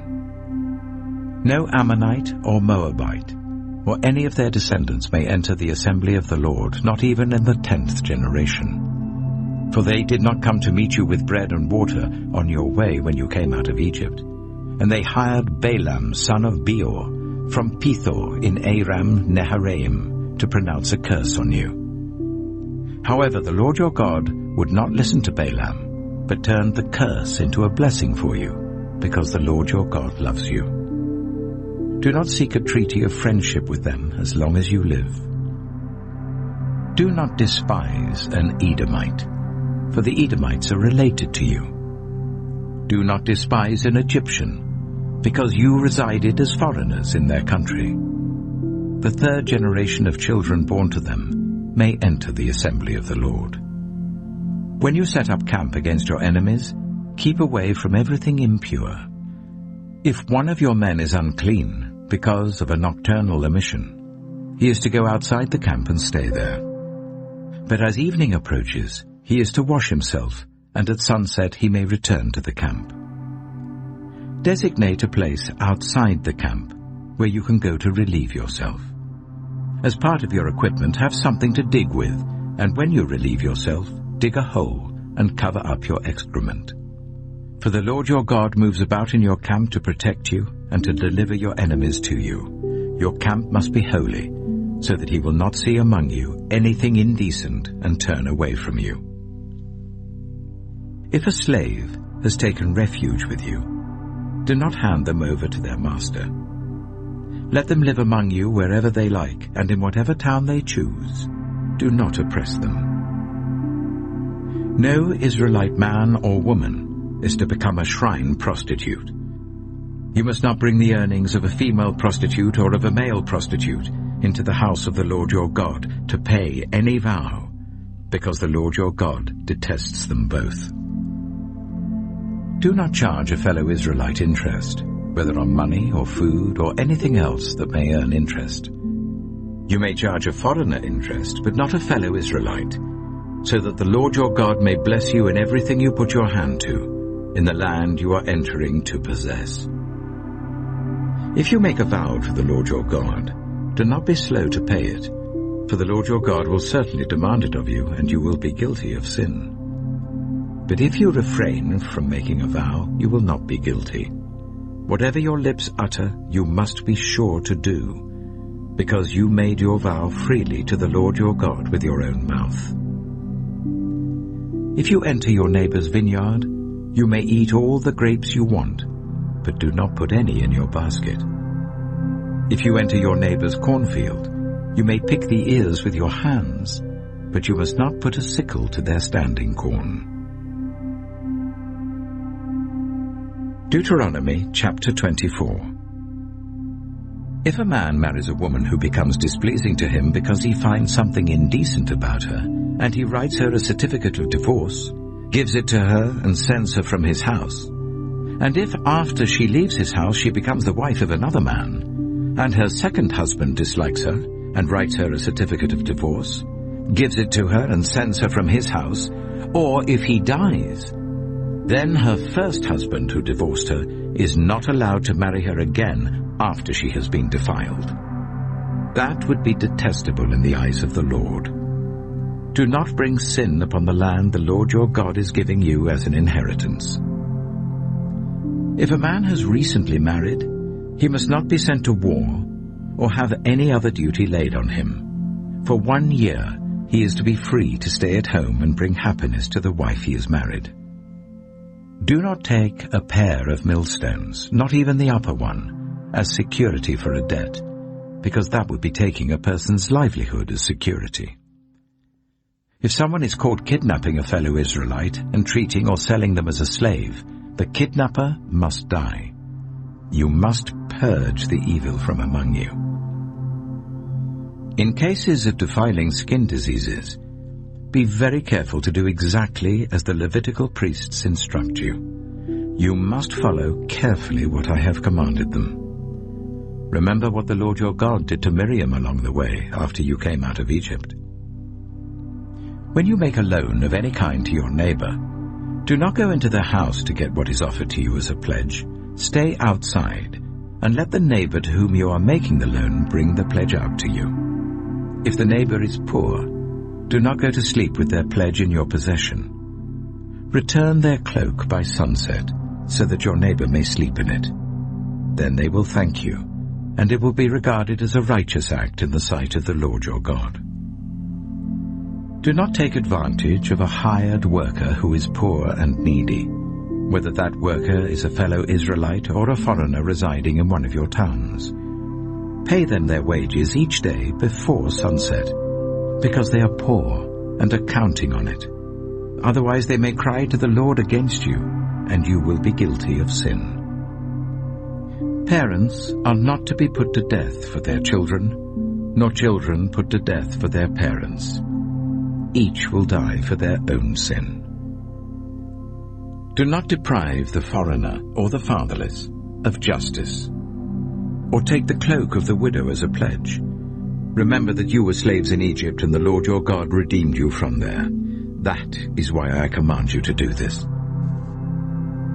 When you are harvesting in your field and you overlook a sheaf, do not go back to get it. Leave it for the foreigner, the fatherless, and the widow, so that the Lord your God may bless you in all the work of your hands. When you beat the olives from your trees, do not go over the branches a second time. Leave what remains for the foreigner, the fatherless, and the widow. When you harvest the grapes in your vineyard, do not go over the vines again. Leave what remains for the foreigner, the fatherless, and the widow. Remember that you were slaves in Egypt. That is why I command you to do this. Deuteronomy chapter 25. When people have a dispute, they are to take it to court, and the judges will decide the case, acquitting the innocent and condemning the guilty. If the guilty person deserves to be beaten, the judge shall make them lie down and have them flogged in his presence with the number of lashes the crime deserves. But the judge must not impose more than 40 lashes. If the guilty party is flogged more than that, your fellow Israelite will be degraded in your eyes. Do not muzzle an ox while it is treading out the grain. If brothers are living together and one of them dies without a son, his widow must not marry outside the family. Her husband's brother shall take her and marry her and fulfill the duty of a brother-in-law to her. The first son she bears shall carry on the name of the dead brother, so that his name will not be blotted out from Israel. However, if a man does not want to marry his brother's wife, she shall go to the elders at the town gate and say, "My husband's brother refuses to carry on his brother's name in Israel. He will not fulfill the duty of a brother-in-law to me." Then the elders of his town shall summon him and talk to him. If he persists in saying, "I do not want to marry her," his brother's widow shall go up to him in the presence of the elders, take off one of his sandals, spit in his face, and say, "This is what is done to the man who will not build up his brother's family line."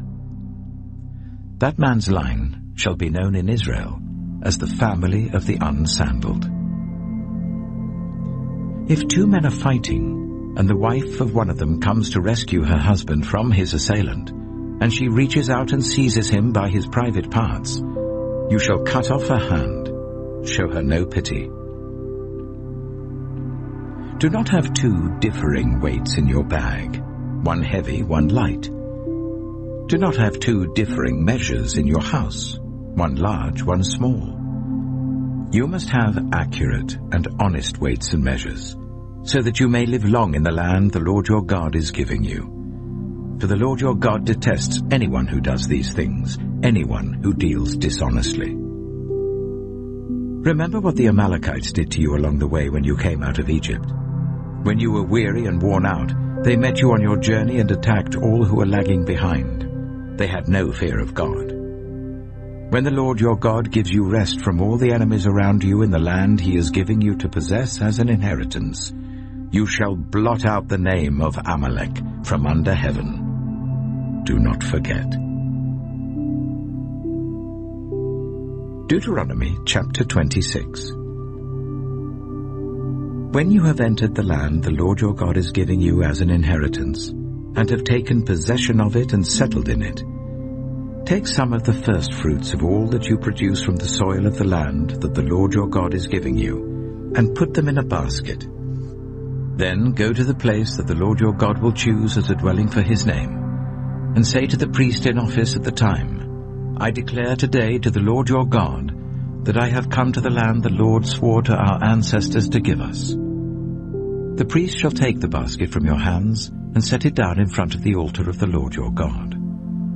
Then you shall declare before the Lord your God, "My father was a wandering Aramean, and he went down into Egypt with a few people and lived there and became a great nation, powerful and numerous. But the Egyptians ill-treated us and made us suffer, subjecting us to harsh labor. Then we cried out to the Lord, the God of our ancestors, and the Lord heard our voice and saw our misery, toil, and oppression. So the Lord brought us out of Egypt with a mighty hand and an outstretched arm, with great terror and with signs and wonders. He brought us to this place and gave us this land, a land flowing with milk and honey, and now I bring the first fruits of the soil that you, Lord, have given me." Place the basket before the Lord your God and bow down before him. Then you and the Levites and the foreigners residing among you shall rejoice in all the good things the Lord your God has given to you and your household. When you have finished setting aside 1/10 of all your produce in the 3rd year, the year of the tithe, you shall give it to the Levite, the foreigner, the fatherless, and the widow, so that they may eat in your towns and be satisfied.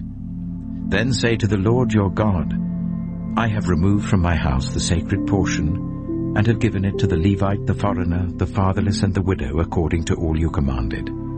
I have not turned aside from your commands, nor have I forgotten any of them. I have not eaten any of the sacred portion while I was in mourning, nor have I removed any of it while I was unclean, nor have I offered any of it to the dead. I have obeyed the Lord my God. I have done everything you commanded me. Look down from heaven, your holy dwelling place, and bless your people Israel, and the land you have given us as you promised on oath to our ancestors, a land flowing with milk and honey. The Lord your God commands you this day to follow these decrees and laws. Carefully observe them with all your heart and with all your soul. You have declared this day that the Lord is your God, and that you will walk in obedience to him, that you will keep his decrees, commands, and laws, that you will listen to him. And the Lord has declared this day that you are his people, his treasured possession, as he promised, and that you are to keep all his commands. He has declared that he will set you in praise, fame, and honor, high above all the nations he has made, and that you will be a people holy to the Lord your God, as he promised. Deuteronomy chapter 27. Moses and the elders of Israel commanded the people, "Keep all these commands that I give you today. When you have crossed the Jordan into the land of the Lord your God is giving you, set up some large stones and coat them with plaster. Write on them all the words of this law. When you have crossed over to enter the land the Lord your God is giving you, a land flowing with milk and honey, just as the Lord, the God of your ancestors, promised you. And when you have crossed the Jordan, set up these stones on Mount Ebal, as I command you today, and coat them with plaster. Build there an altar to the Lord your God, an altar of stones. Do not use any iron tool on them. Build the altar of the Lord your God with stones from the field, and offer burnt offerings on it to the Lord your God. Sacrifice fellowship offerings there, eating them and rejoicing in the presence of the Lord your God.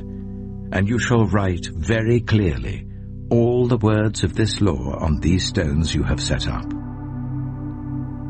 Then Moses and the Levitical priests said to all Israel, "Be silent, Israel, and listen. You have now become the people of the Lord your God. Obey the Lord your God and follow his commands and decrees that I give you today." On the same day, Moses commanded the people, "When you have crossed the Jordan, these tribes shall stand on Mount Gerizim to bless the people: Simeon, Levi, Judah, Issachar, Joseph, and Benjamin. And these tribes shall stand on Mount Ebal to pronounce curses: Reuben, Gad, Asher, Zebulun, Dan, and Naphtali. The Levites shall recite to all the people of Israel in a loud voice, Cursed is anyone who makes an idol, a thing detestable to the Lord, the work of skilled hands, and sets it up in secret. Then all the people shall say, Amen. Cursed is anyone who dishonors their father and mother. Then all the people shall say, Amen. Cursed is anyone who moves their neighbor's boundary stone. Then all the people shall say, Amen. Cursed is anyone who leads the blind astray on the road. Then all the people shall say, Amen. Cursed is anyone who withholds justice from the foreigner, the fatherless, or the widow. Then all the people shall say, Amen. Cursed is anyone who sleeps with his father's wife, for he dishonors his father's bed. Then all the people shall say, Amen. Cursed is anyone who has sexual relations with any animal.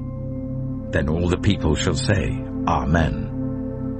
Cursed is anyone who sleeps with his sister, the daughter of his father or the daughter of his mother. Then all the people shall say, Amen. Cursed is anyone who sleeps with his mother-in-law. Then all the people shall say, Amen. Cursed is anyone who kills their neighbor secretly. Then all the people shall say, Amen. Cursed is anyone who accepts a bribe to kill an innocent person. Then all the people shall say, Amen.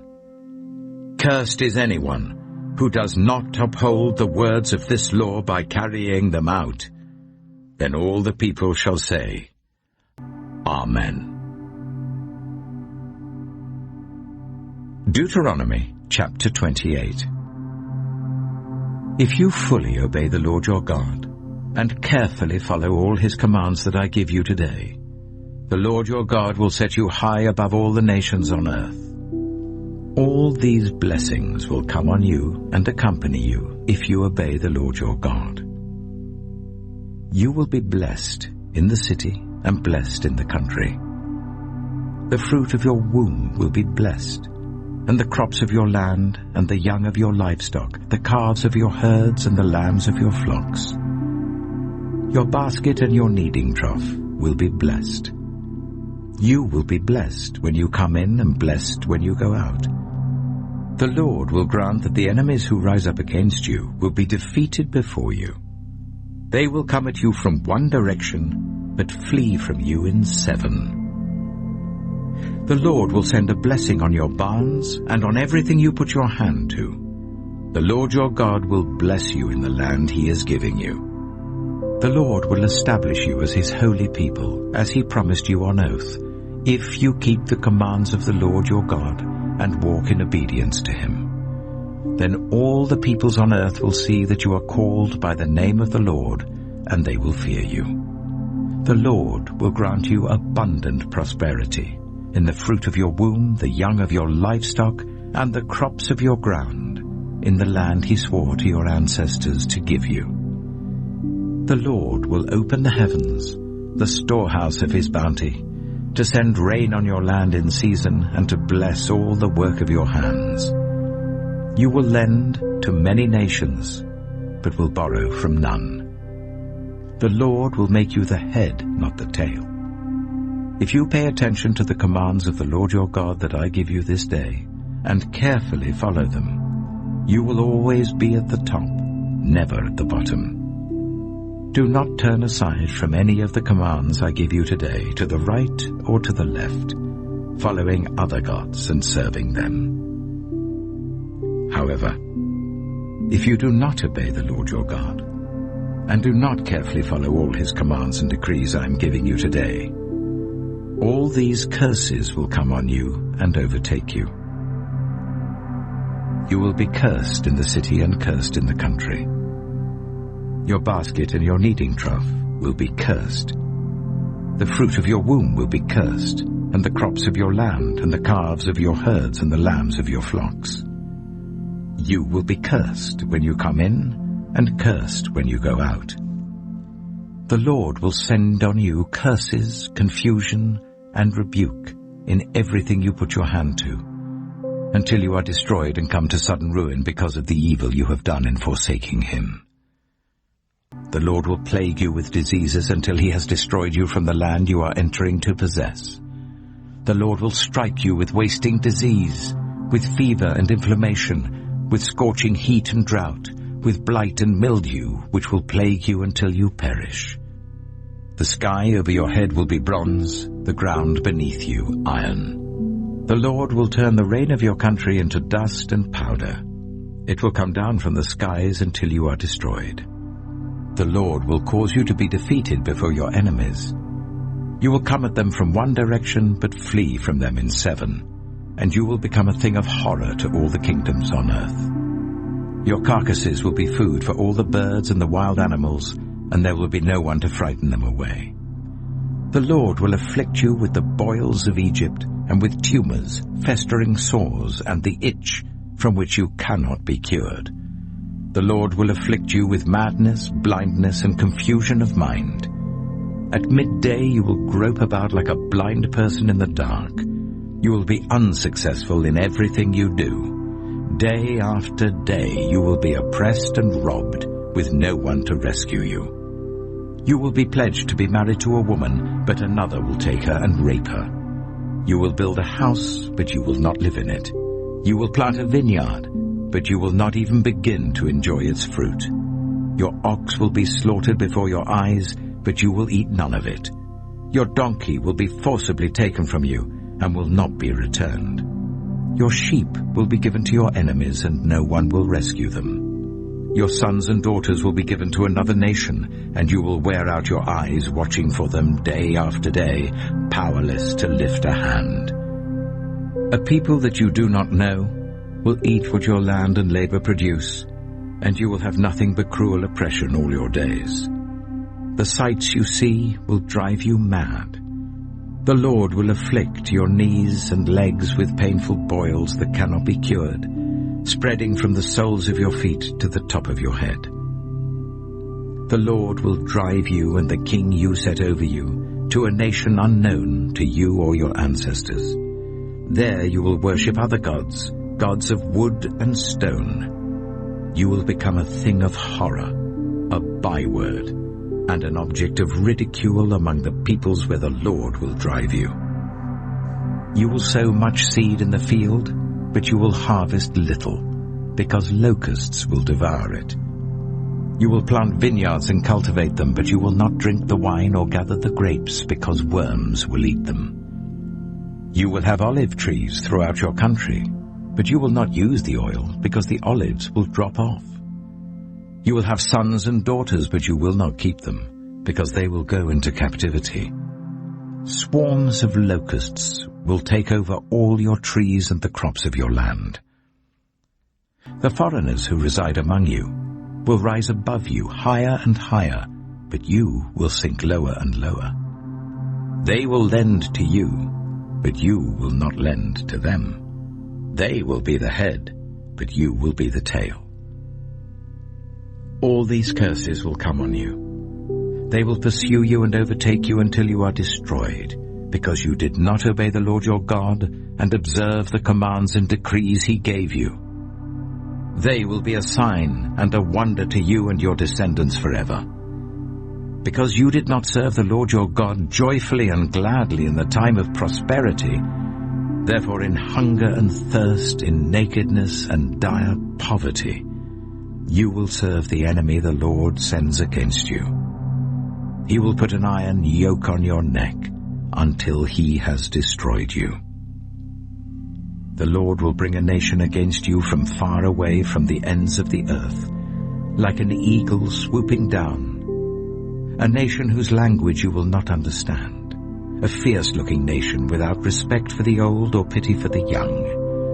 They will devour the young of your livestock and the crops of your land until you are destroyed. They will leave you no corn, new wine, or olive oil, nor any calves of your herds or lambs of your flocks, until you are ruined. They will lay siege to all the cities throughout your land, until the high fortified walls in which you trust fall down. They will besiege all the cities throughout the land the Lord your God is giving you. Because of the suffering your enemy will inflict on you during the siege, you will eat the fruit of the womb, the flesh of the sons and daughters the Lord your God has given you.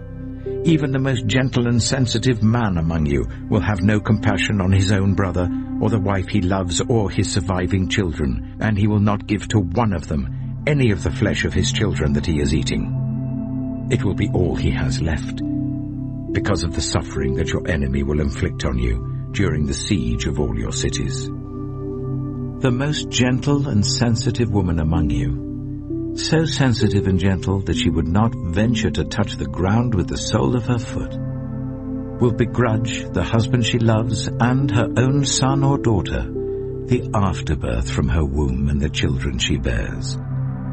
For in her dire need she intends to eat them secretly, because of the suffering your enemy will inflict on you during the siege of your cities.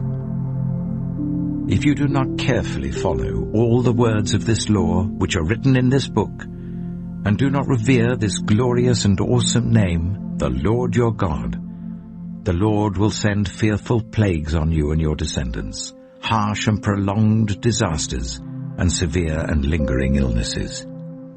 He will bring on you all the diseases of Egypt that you dreaded, and they will cling to you. The Lord will also bring on you every kind of sickness and disaster not recorded in this book of the law until you are destroyed. You, who were as numerous as the stars in the sky, will be left but few in number, because you did not obey the Lord your God. Just as it pleased the Lord to make you prosper and increase in number, so it will please him to ruin and destroy you. You will be uprooted from the land you are entering to possess. Then the Lord will scatter you among all the nations, from one end of the earth to the other. There you will worship other gods, gods of wood and stone, which neither you nor your ancestors have known. Among those nations you will find no repose, no resting place for the sole of your foot. There the Lord will give you an anxious mind, eyes weary with longing, and a despairing heart. You will live in constant suspense, filled with dread both night and day, never sure of your life. In the morning you will say, "If only it were evening," and in the evening, "If only it were morning," because of the terror that will fill your hearts and the sights that your eyes will see.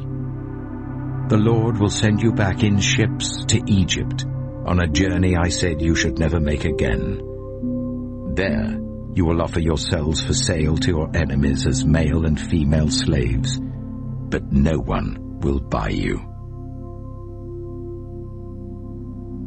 Deuteronomy chapter 29. These are the terms of the covenant the Lord commanded Moses to make with the Israelites in Moab, in addition to the covenant he had made with them at Horeb. Moses summoned all the Israelites and said to them, "Your eyes have seen all that the Lord did in Egypt to Pharaoh, to all his officials, and to all his land. With your own eyes you saw those great trials, those signs and great wonders. But to this day the Lord has not given you a mind that understands, or eyes that see, or ears that hear. Yet the Lord says, during the 40 years that I led you through the wilderness, your clothes did not wear out, nor did the sandals on your feet. You ate no bread and drank no wine nor other fermented drink. I did this so that you might know that I am the Lord your God. When you reached this place, Sihon, king of Heshbon, and Og, king of Bashan, came out to fight against us, but we defeated them. We took their land and gave it as an inheritance to the Reubenites, the Gadites, and the half-tribe of Manasseh. Carefully follow the terms of this covenant, so that you may prosper in everything you do. All of you are standing today in the presence of the Lord your God. Your leaders and chief men, your elders and officials, and all the other men of Israel, together with your children and your wives, and the foreigners living in your camps who chop your wood and carry your water. You are standing here in order to enter into a covenant with the Lord your God, a covenant the Lord is making with you this day and sealing with an oath, to confirm you this day as his people, that he may be your God as he promised you, and as he swore to your fathers, Abraham, Isaac, and Jacob. I am making this covenant with its oath, not only with you who are standing here with us today in the presence of the Lord our God, but also with those who are not here today. You yourselves know how we lived in Egypt, and how we passed through the countries on the way here. You saw among them their detestable images and idols of wood and stone, of silver and gold. Make sure there is no man or woman, clan or tribe among you today whose heart turns away from the Lord our God to go and worship the gods of those nations. Make sure there is no root among you that produces such bitter poison. When such a person hears the words of this oath, and they invoke a blessing on themselves, thinking, I will be safe even though I persist in going my own way, they will bring disaster on the watered land as well as the dry. The Lord will never be willing to forgive them. His wrath and zeal will burn against them. All the curses written in this book will fall on them, and the Lord will blot out their names from under heaven. The Lord will single them out from all the tribes of Israel for disaster, according to all the curses of the covenant written in this book of the law. Your children who follow you in later generations, and foreigners who come from distant lands, will see the calamities that have fallen on the land, and the diseases with which the Lord has afflicted it. The whole land will be a burning waste of salt and sulfur, nothing planted, nothing sprouting, no vegetation growing on it. It will be like the destruction of Sodom and Gomorrah, Admah and Zeboim, which the Lord overthrew in fierce anger. All the nations will ask, "Why has the Lord done this to this land? Why this fierce burning anger?" And the answer will be, "It is because this people abandoned the covenant of the Lord, the God of their ancestors, the covenant he made with them when he brought them out of Egypt. They went off and worshipped other gods and bowed down to them, gods they did not know, gods he had not given them. Therefore the Lord's anger burned against this land, so that he brought on it all the curses written in this book. In furious anger and in great wrath, the Lord uprooted them from their land and thrust them into another land, as it is now. The secret things belong to the Lord our God, but the things revealed belong to us and to our children forever, that we may follow all the words of this law." Deuteronomy chapter 30. When all these blessings and curses I have set before you come on you, and you take them to heart, wherever the Lord your God disperses you among the nations, and when you and your children return to the Lord your God, and obey him with all your heart and with all your soul, according to everything I command you today, then the Lord your God will restore your fortunes, and have compassion on you, and gather you again from all the nations where he scattered you. Even if you have been banished to the most distant land under the heavens, from there the Lord your God will gather you and bring you back. He will bring you to the land that belonged to your ancestors, and you will take possession of it. He will make you more prosperous and numerous than your ancestors. The Lord your God will circumcise your hearts and the hearts of your descendants, so that you may love him with all your heart and with all your soul and live. The Lord your God will put all these curses on your enemies who hate and persecute you. You will again obey the Lord and follow all his commands I am giving you today. Then the Lord your God will make you most prosperous in all the work of your hands and in the fruit of your womb, the young of your livestock and the crops of your land. The Lord will again delight in you and make you prosperous, just as he delighted in your ancestors. If you obey the Lord your God and keep his commands and decrees that are written in this book of the law, and turn it to the Lord your God with all your heart and with all your soul. Now what I am commanding you today is not too difficult for you or beyond your reach. It is not up in heaven so that you have to ask, who will ascend into heaven to get it and proclaim it to us so that we may obey it? Nor is it beyond the sea so that you have to ask, who will cross the sea to get it and proclaim it to us so that we may obey it? No. The word is very near you. It is in your mouth and in your heart, so that you may obey it. See, I set before you today life and prosperity, death and destruction. For I command you today to love the Lord your God, to walk in obedience to him and to keep his commands, decrees and laws. Then you will live and increase, and the Lord your God will bless you in the land you are entering to possess. But if your heart turns away, and you are not obedient, and if you are drawn away to bow down to other gods and worship them, I declare to you this day that you will certainly be destroyed. You will not live long in the land you are crossing the Jordan to enter and possess. This day I call the heavens and the earth as witnesses against you that I have set before you life and death, blessings and curses. Now choose life, so that you and your children may live, and that you may love the Lord your God, listen to his voice, and hold fast to him.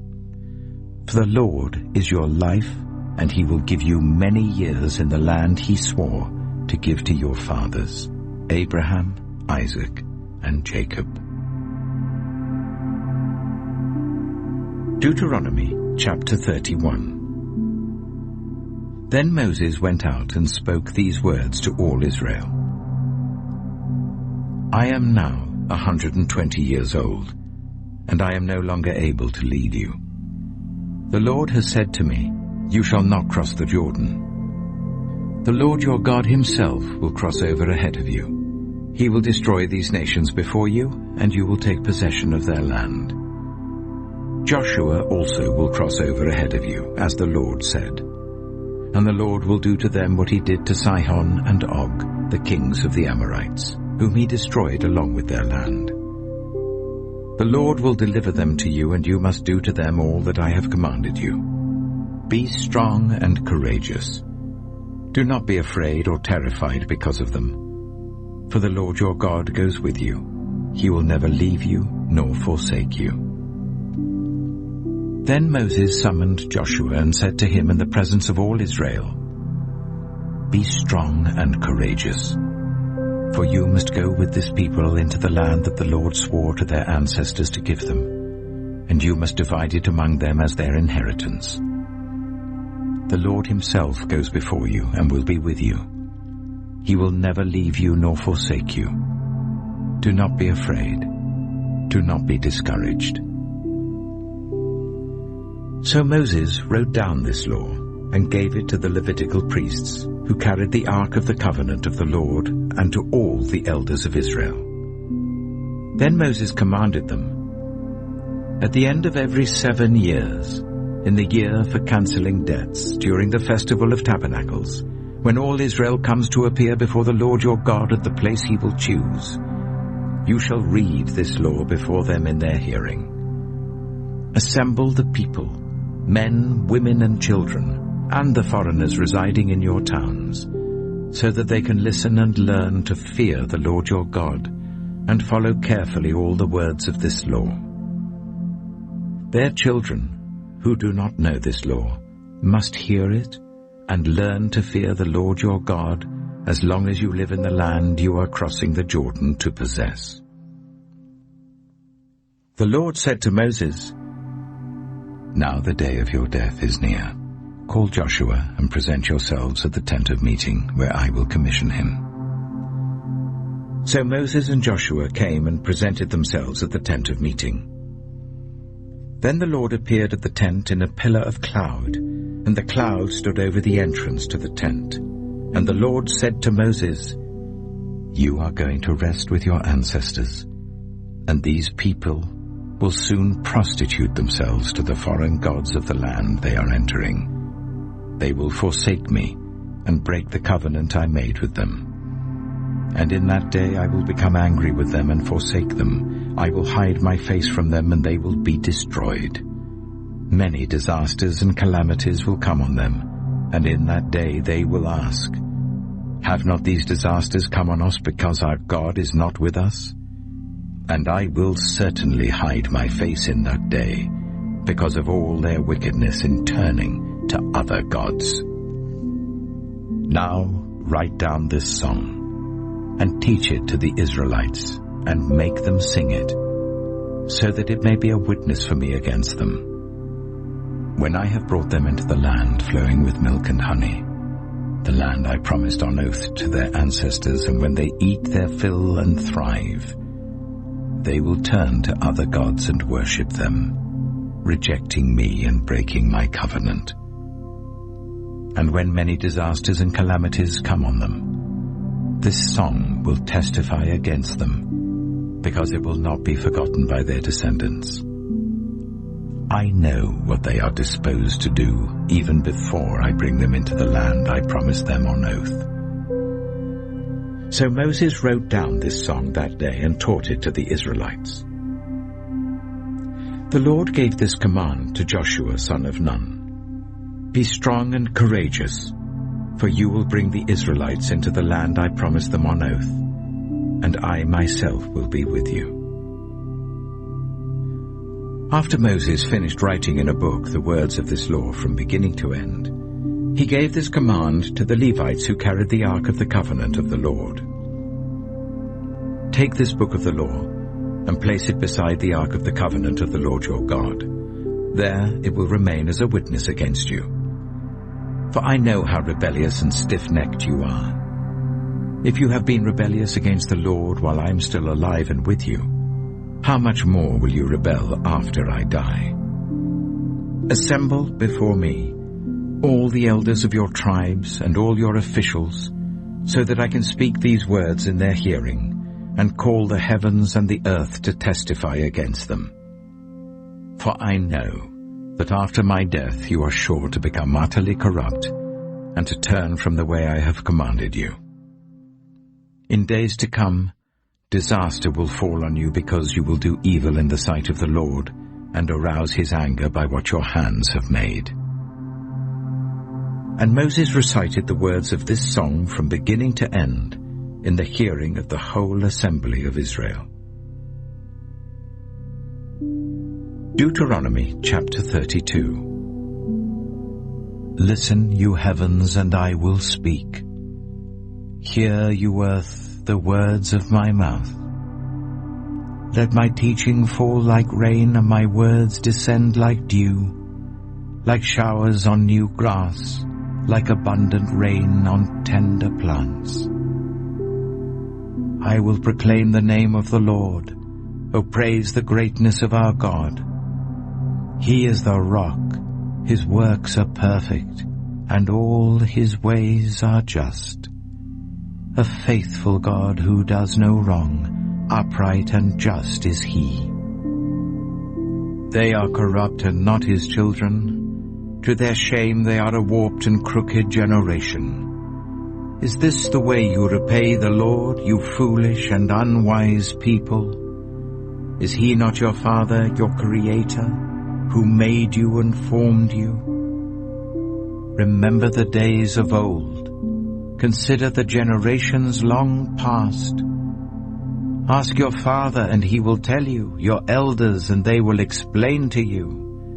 When the Most High gave the nations their inheritance, when he divided all mankind, he set up boundaries for the peoples according to the number of the sons of Israel. For the Lord's portion is his people, Jacob his allotted inheritance.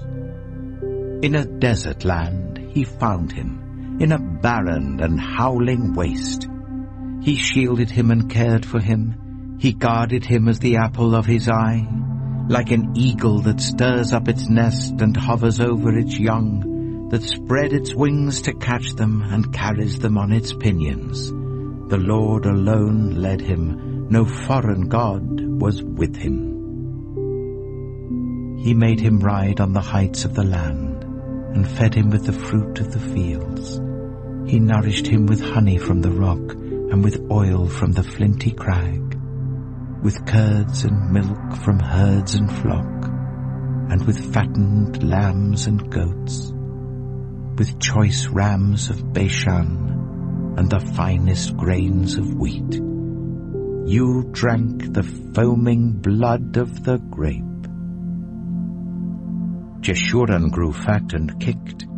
Filled with food, they became heavy and sleek. They abandoned the God who made them, and rejected the rock, their Savior. They made him jealous with their foreign gods, and angered him with their detestable idols.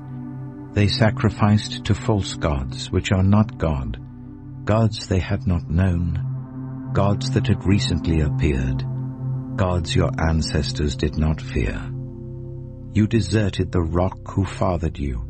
You forgot the God who gave you birth. The Lord saw this and rejected them because he was angered by his sons and daughters. I will hide my face from them, he said, and see what their end will be. For they are a perverse generation, children who are unfaithful. They made me jealous by what is no God, and angered me with their worthless idols. I will make them envious by those who are not a people. I will make them angry by a nation that has no understanding. For a fire will be kindled by my wrath, one that burns down to the realm of the dead below. It will devour the earth and its harvests, and set on fire the foundations of the mountains. I will heap calamities on them, and expend my arrows against them. I will send wasting famine against them, consuming pestilence and deadly plague. I will send against them the fangs of wild beasts, the venom of vipers that glide in the dust. In the street the sword will make them childless. In their homes terror will reign. The young men and young women will perish, the infants and those with grey hair. I said I would scatter them and erase their name from human memory. But I dreaded the taunt of the enemy, lest the adversary misunderstand and say, "Our hand has triumphed. The Lord has not done all this." They are a nation without sense. There is no discernment in them. If only they were wise and would understand this and discern what their end will be. How could one man chase 1,000 or two put 10,000 to flight? Unless their rock had sold them, unless the Lord had given them up. For their rock is not like our rock, as even our enemies concede. Their vine comes from the vine of Sodom and from the fields of Gomorrah. Their grapes are filled with poison, and their clusters with bitterness. Their wine is the venom of serpents, the deadly poison of cobras.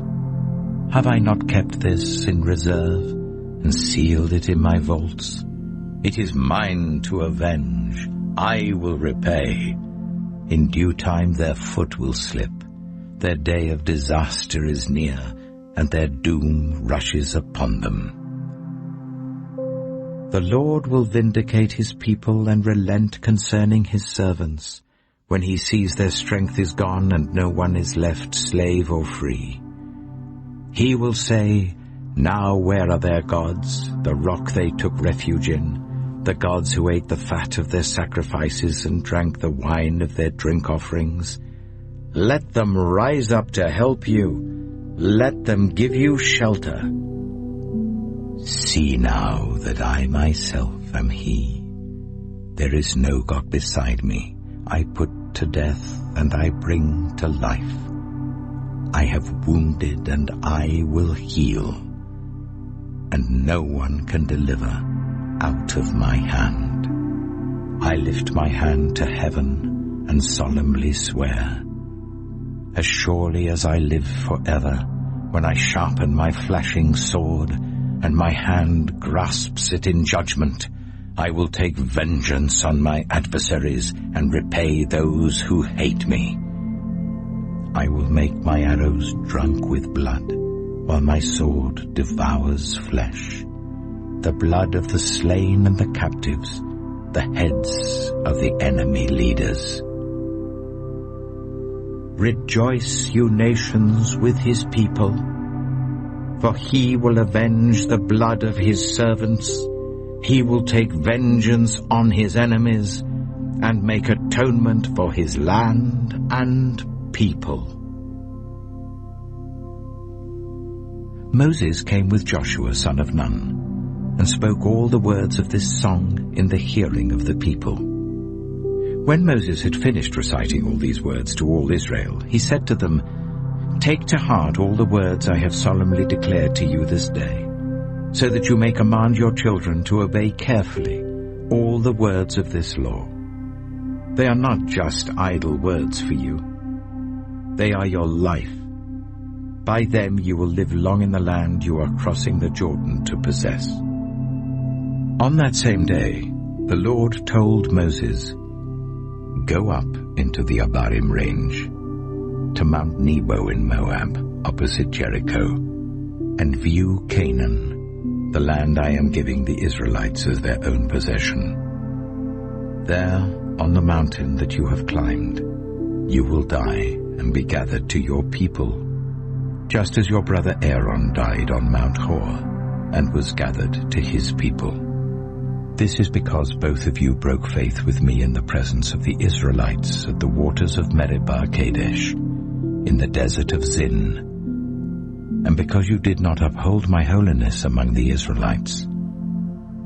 Therefore, you will see the land only from a distance. You will not enter the land I am giving to the people of Israel." Deuteronomy chapter 33. This is the blessing that Moses, the man of God, pronounced on the Israelites before his death. he said, "The Lord came from Sinai and dawned over them from Seir. He shone forth from Mount Paran. He came with myriads of holy ones from the south, from his mountain slopes. Surely it is you who love the people. All the holy ones are in your hand. At your feet they all bow down, and from you receive instruction, the law that Moses gave us, the possession of the assembly of Jacob." He was king over Jeshurun when the leaders of the people assembled along with the tribes of Israel. "Let Reuben live and not die, nor his people be few." And this he said about Judah. "Hear, Lord, the cry of Judah. Bring him to his people. With his own hands he defends his cause. O be his help against his foes." About Levi he said, "Your Thummim and Urim belong to your faithful servant. You tested him at Massah. You contended with him at the waters of Meribah. He said of his father and mother, 'I have no regard for them.' He did not recognize his brothers or acknowledge his own children, but he watched over your word and guarded your covenant. He teaches your precepts to Jacob and your law to Israel. He offers incense before you and whole burnt offerings on your altar. Bless all his skills, Lord, and be pleased with the work of his hands. Strike down those who rise against him, his foes, till they rise no more." About Benjamin he said, "Let the beloved of the Lord rest secure in him, for he shields him all day long, and the one the Lord loves rests between his shoulders." About Joseph he said, "May the Lord bless his land with the precious dew from heaven above, and with the deep waters that lie below. With the best the sun brings forth, and the finest the moon can yield. With the choicest gifts of the ancient mountains, and the fruitfulness of the everlasting hills. With the best gifts of the earth and its fullness, and the favor of him who dwelt in the burning bush. Let all these rest on the head of Joseph, on the brow of the prince among his brothers. In majesty he is like a firstborn bull. His horns are the horns of a wild ox. With them he will gore the nations, even those at the ends of the earth. Such are the 10,000s of Ephraim, such are the thousands of Manasseh." About Zebulun he said, "Rejoice, Zebulun, in your going out, and you, Issachar, in your tents. They will summon peoples to the mountain, and there offer the sacrifices of the righteous. They will feast on the abundance of the seas, on the treasures hidden in the sand." About Gad he said, "Blessed is he who enlarges Gad's domain. Gad lives there like a lion, tearing at arm or head. He chose the best land for himself. The leader's portion was kept for him. When the heads of the people assembled, he carried out the Lord's righteous will and his judgments concerning Israel." About Dan he said, "Dan is a lion's cub, springing out of Bashan." About Naphtali he said, "Naphtali is abounding with the favor of the Lord and is full of his blessing. He will inherit southward to the lake." About Asher he said, "Most blessed of sons is Asher. Let him be favored by his brothers, and let him bathe his feet in oil. The bolts of your gates will be iron and bronze, and your strength will equal your days. There is no one like the God of Jeshurun, who rides across the heavens to help you, and on the clouds in his majesty. The eternal God is your refuge.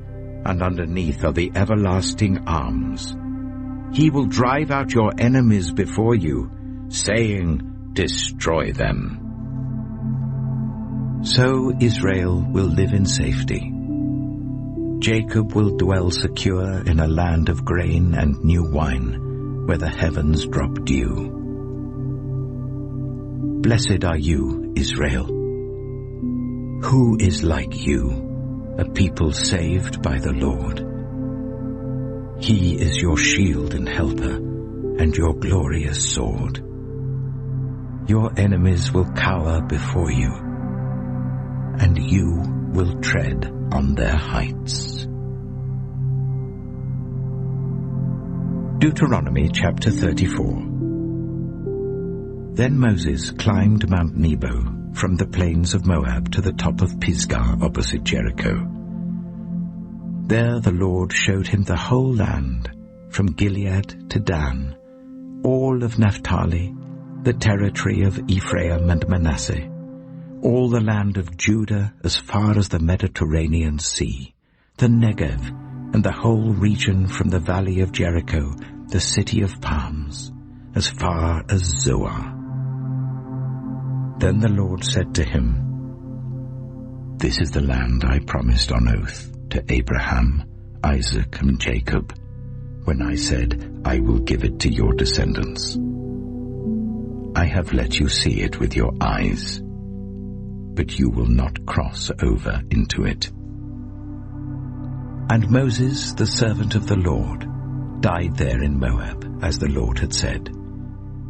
He buried him in Moab, in the valley opposite Beth Peor. But to this day, no one knows where his grave is. Moses was 120 years old when he died, yet his eyes were not weak, nor his strength gone. The Israelites grieved for Moses in the plains of Moab 30 days, until the time of weeping and mourning was over. Now Joshua, son of Nun, was filled with the spirit of wisdom, because Moses had laid his hands on him. So the Israelites listened to him and did what the Lord had commanded Moses. Since then, no prophet has risen in Israel like Moses, whom the Lord knew face to face, who did all those signs and wonders the Lord sent him to do in Egypt, to Pharaoh and to all his officials and to his whole land. For no one has ever shown the mighty power or performed the awesome deeds that Moses did in the sight of all Israel.